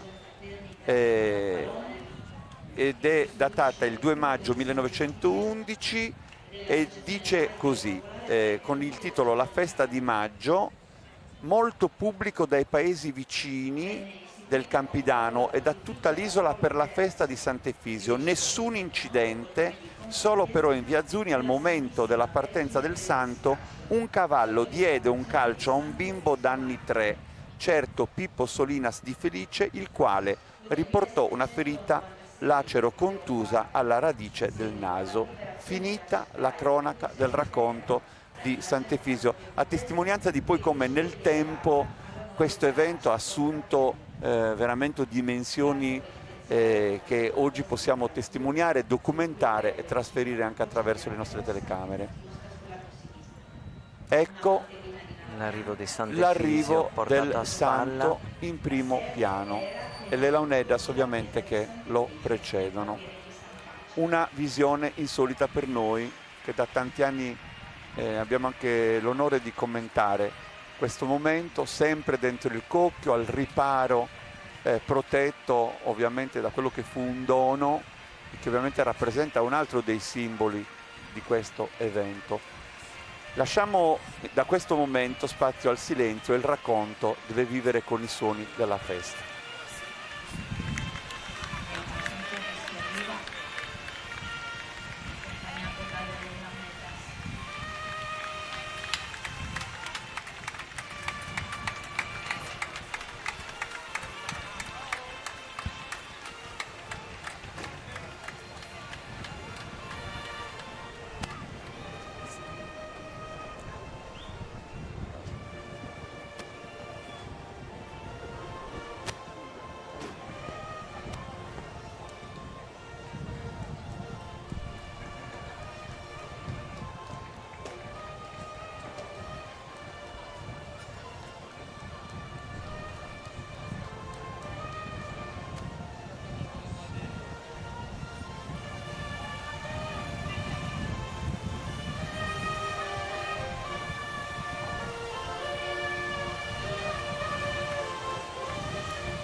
Lo sguardo è attratto da ciò che amiamo, diceva Papa Francesco, che abbiamo bisogno di riconoscere la città a partire da uno sguardo contemplativo, ossia uno sguardo di fede che scopra quel Dio che abita nelle sue case, nelle sue strade, nelle sue piazze.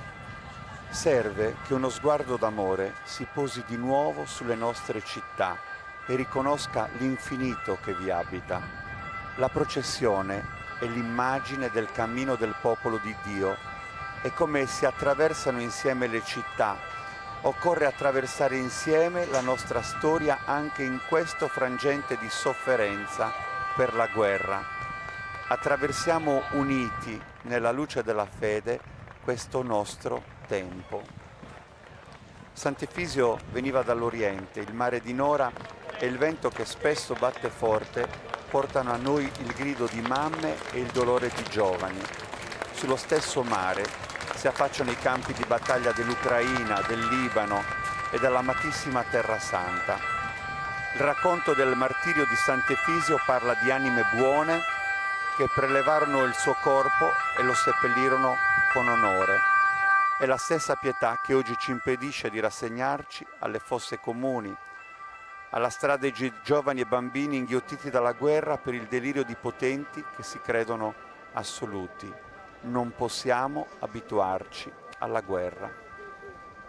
Sono le parole dell'arcivescovo di Cagliari, Giuseppe Batturi, e sono le parole che facciamo nostre e di tutti con lo sguardo di Efisio, attratto da ciò che amiamo.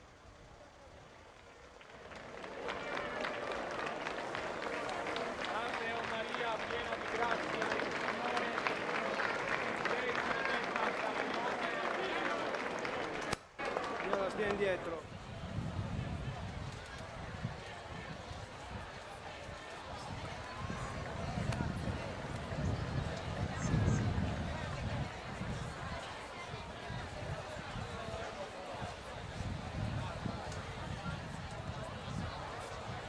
E ovviamente queste sono le immagini che chiudono la nostra diretta. Ovviamente sono immagini che lasciamo scorrere perché sono quelle che ritraggono i volti che hanno espresso ovviamente ammirazione per ciò che hanno visto, volti sereni, volti contenti per aver trascorso una mattina intensa dove lo spettacolo della tradizione si è accompagnato a quello della fede, dove una moltitudine di colori, di voci, di suoni hanno trapuntato tutto quello che abbiamo potuto vivere e documentare. Vedete quanta gente oggi si è data appuntamento a Cagliari per questa edizione davvero speciale. Lo sono tutte perché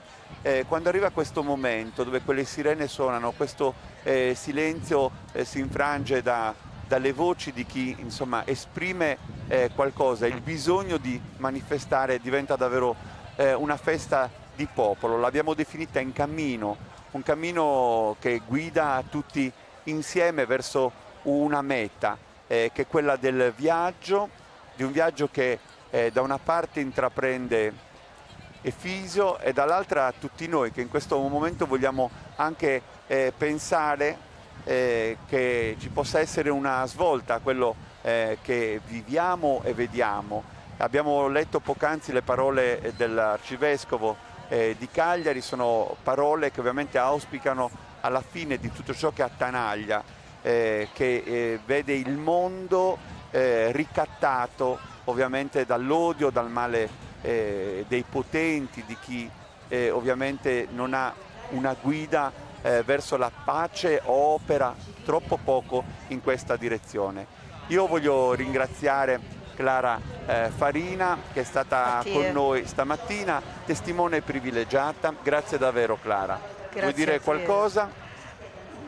Che sia da in socorroso de laicos o sia in coroso religioso, questa festa Sant'Efisio che gai poderoso botta da davvero portare giocare Savaghe. Emanuele, grazie ancora una volta, intanto della tua amicizia, per la tua competenza, per essere stato ancora a fianco di questa testimonianza, rendendoci con le tue parole e con il tuo amore per la conoscenza ancora una volta partecipi di tante cose che ci riguardano. Giuliano, sono io che ringrazio voi per l'opportunità di essere qui in una postazione assolutamente privilegiata e darmi la possibilità di condividere la passione che ho per la nostra terra, per la cultura che la nostra terra ci ha regalato e ci lascia, e io voglio ringraziare veramente Sardegna Live per il lavoro che fa nella divulgazione di questa conoscenza, e te perché insomma ritrovo sia un bel connubio, perché condividiamo stessa passione e cerchiamo di condividerla con gli altri. Allora noi intanto vi diamo appuntamento alla prossima edizione, a tutti gli eventi che nel frattempo ci saranno. Vi ho fatto riferimento ad Assemini il 23 e il 24 di maggio, saremo insieme con Buongiorno Ceramica, la festa della ceramica, questo raduno internazionale che Sardegna Live documenterà. Personalmente vi aspetto stasera a Susicu, qua vicino, che ci sarà una grande festa di tradizioni e di sapori, e poi con Clara la cavalcata sarda, e ci apprestiamo. A tutta questa cavalcata su che 7 di maggio. E San Simplicio il 15, sai, la festa di veramente maggio è il mese delle feste, degli appuntamenti. De terra noa. Torniamo su toponimo giusto, complimento a su comune, a sia organizzazione di Castello che ha posto salumine de Saibidas in saldo in italiano. Mi sgrida sempre in sardo, ma mi sgrida però sempre. essere perfetto, tu devi imparare su saldo e fare che questa, ma te si cosa da chi fagare, commente nessuno chi fagare, ma tu impari se l'hai fagare in saldo, però essere perfetto. Visto? Mi ha sgridato nel finale, ce l'ha fatta, ho detto vedrai che oggi mi salvo, no, invece scherzi a parte, è stato bellissimo trascorrere questo tempo con gli amici. Anch'io mi unisco ai ringraziamenti per tutta la squadra di Sardegna Live, per Cristina Tangiano che alla regia ha governato e controllato tutto quello che accadeva, rendendoci agile la possibilità del racconto, e grazie a tutti voi che siete stati qua ad ascoltarci fino a quest'ora, quelli che abitano in Sardegna e quelli che attraverso queste telecamere si sono sentiti parte della Sardegna, i sardi altrove e quelli che lo sono diventati magari nel corso di questo incontro. Grazie davvero. A presto.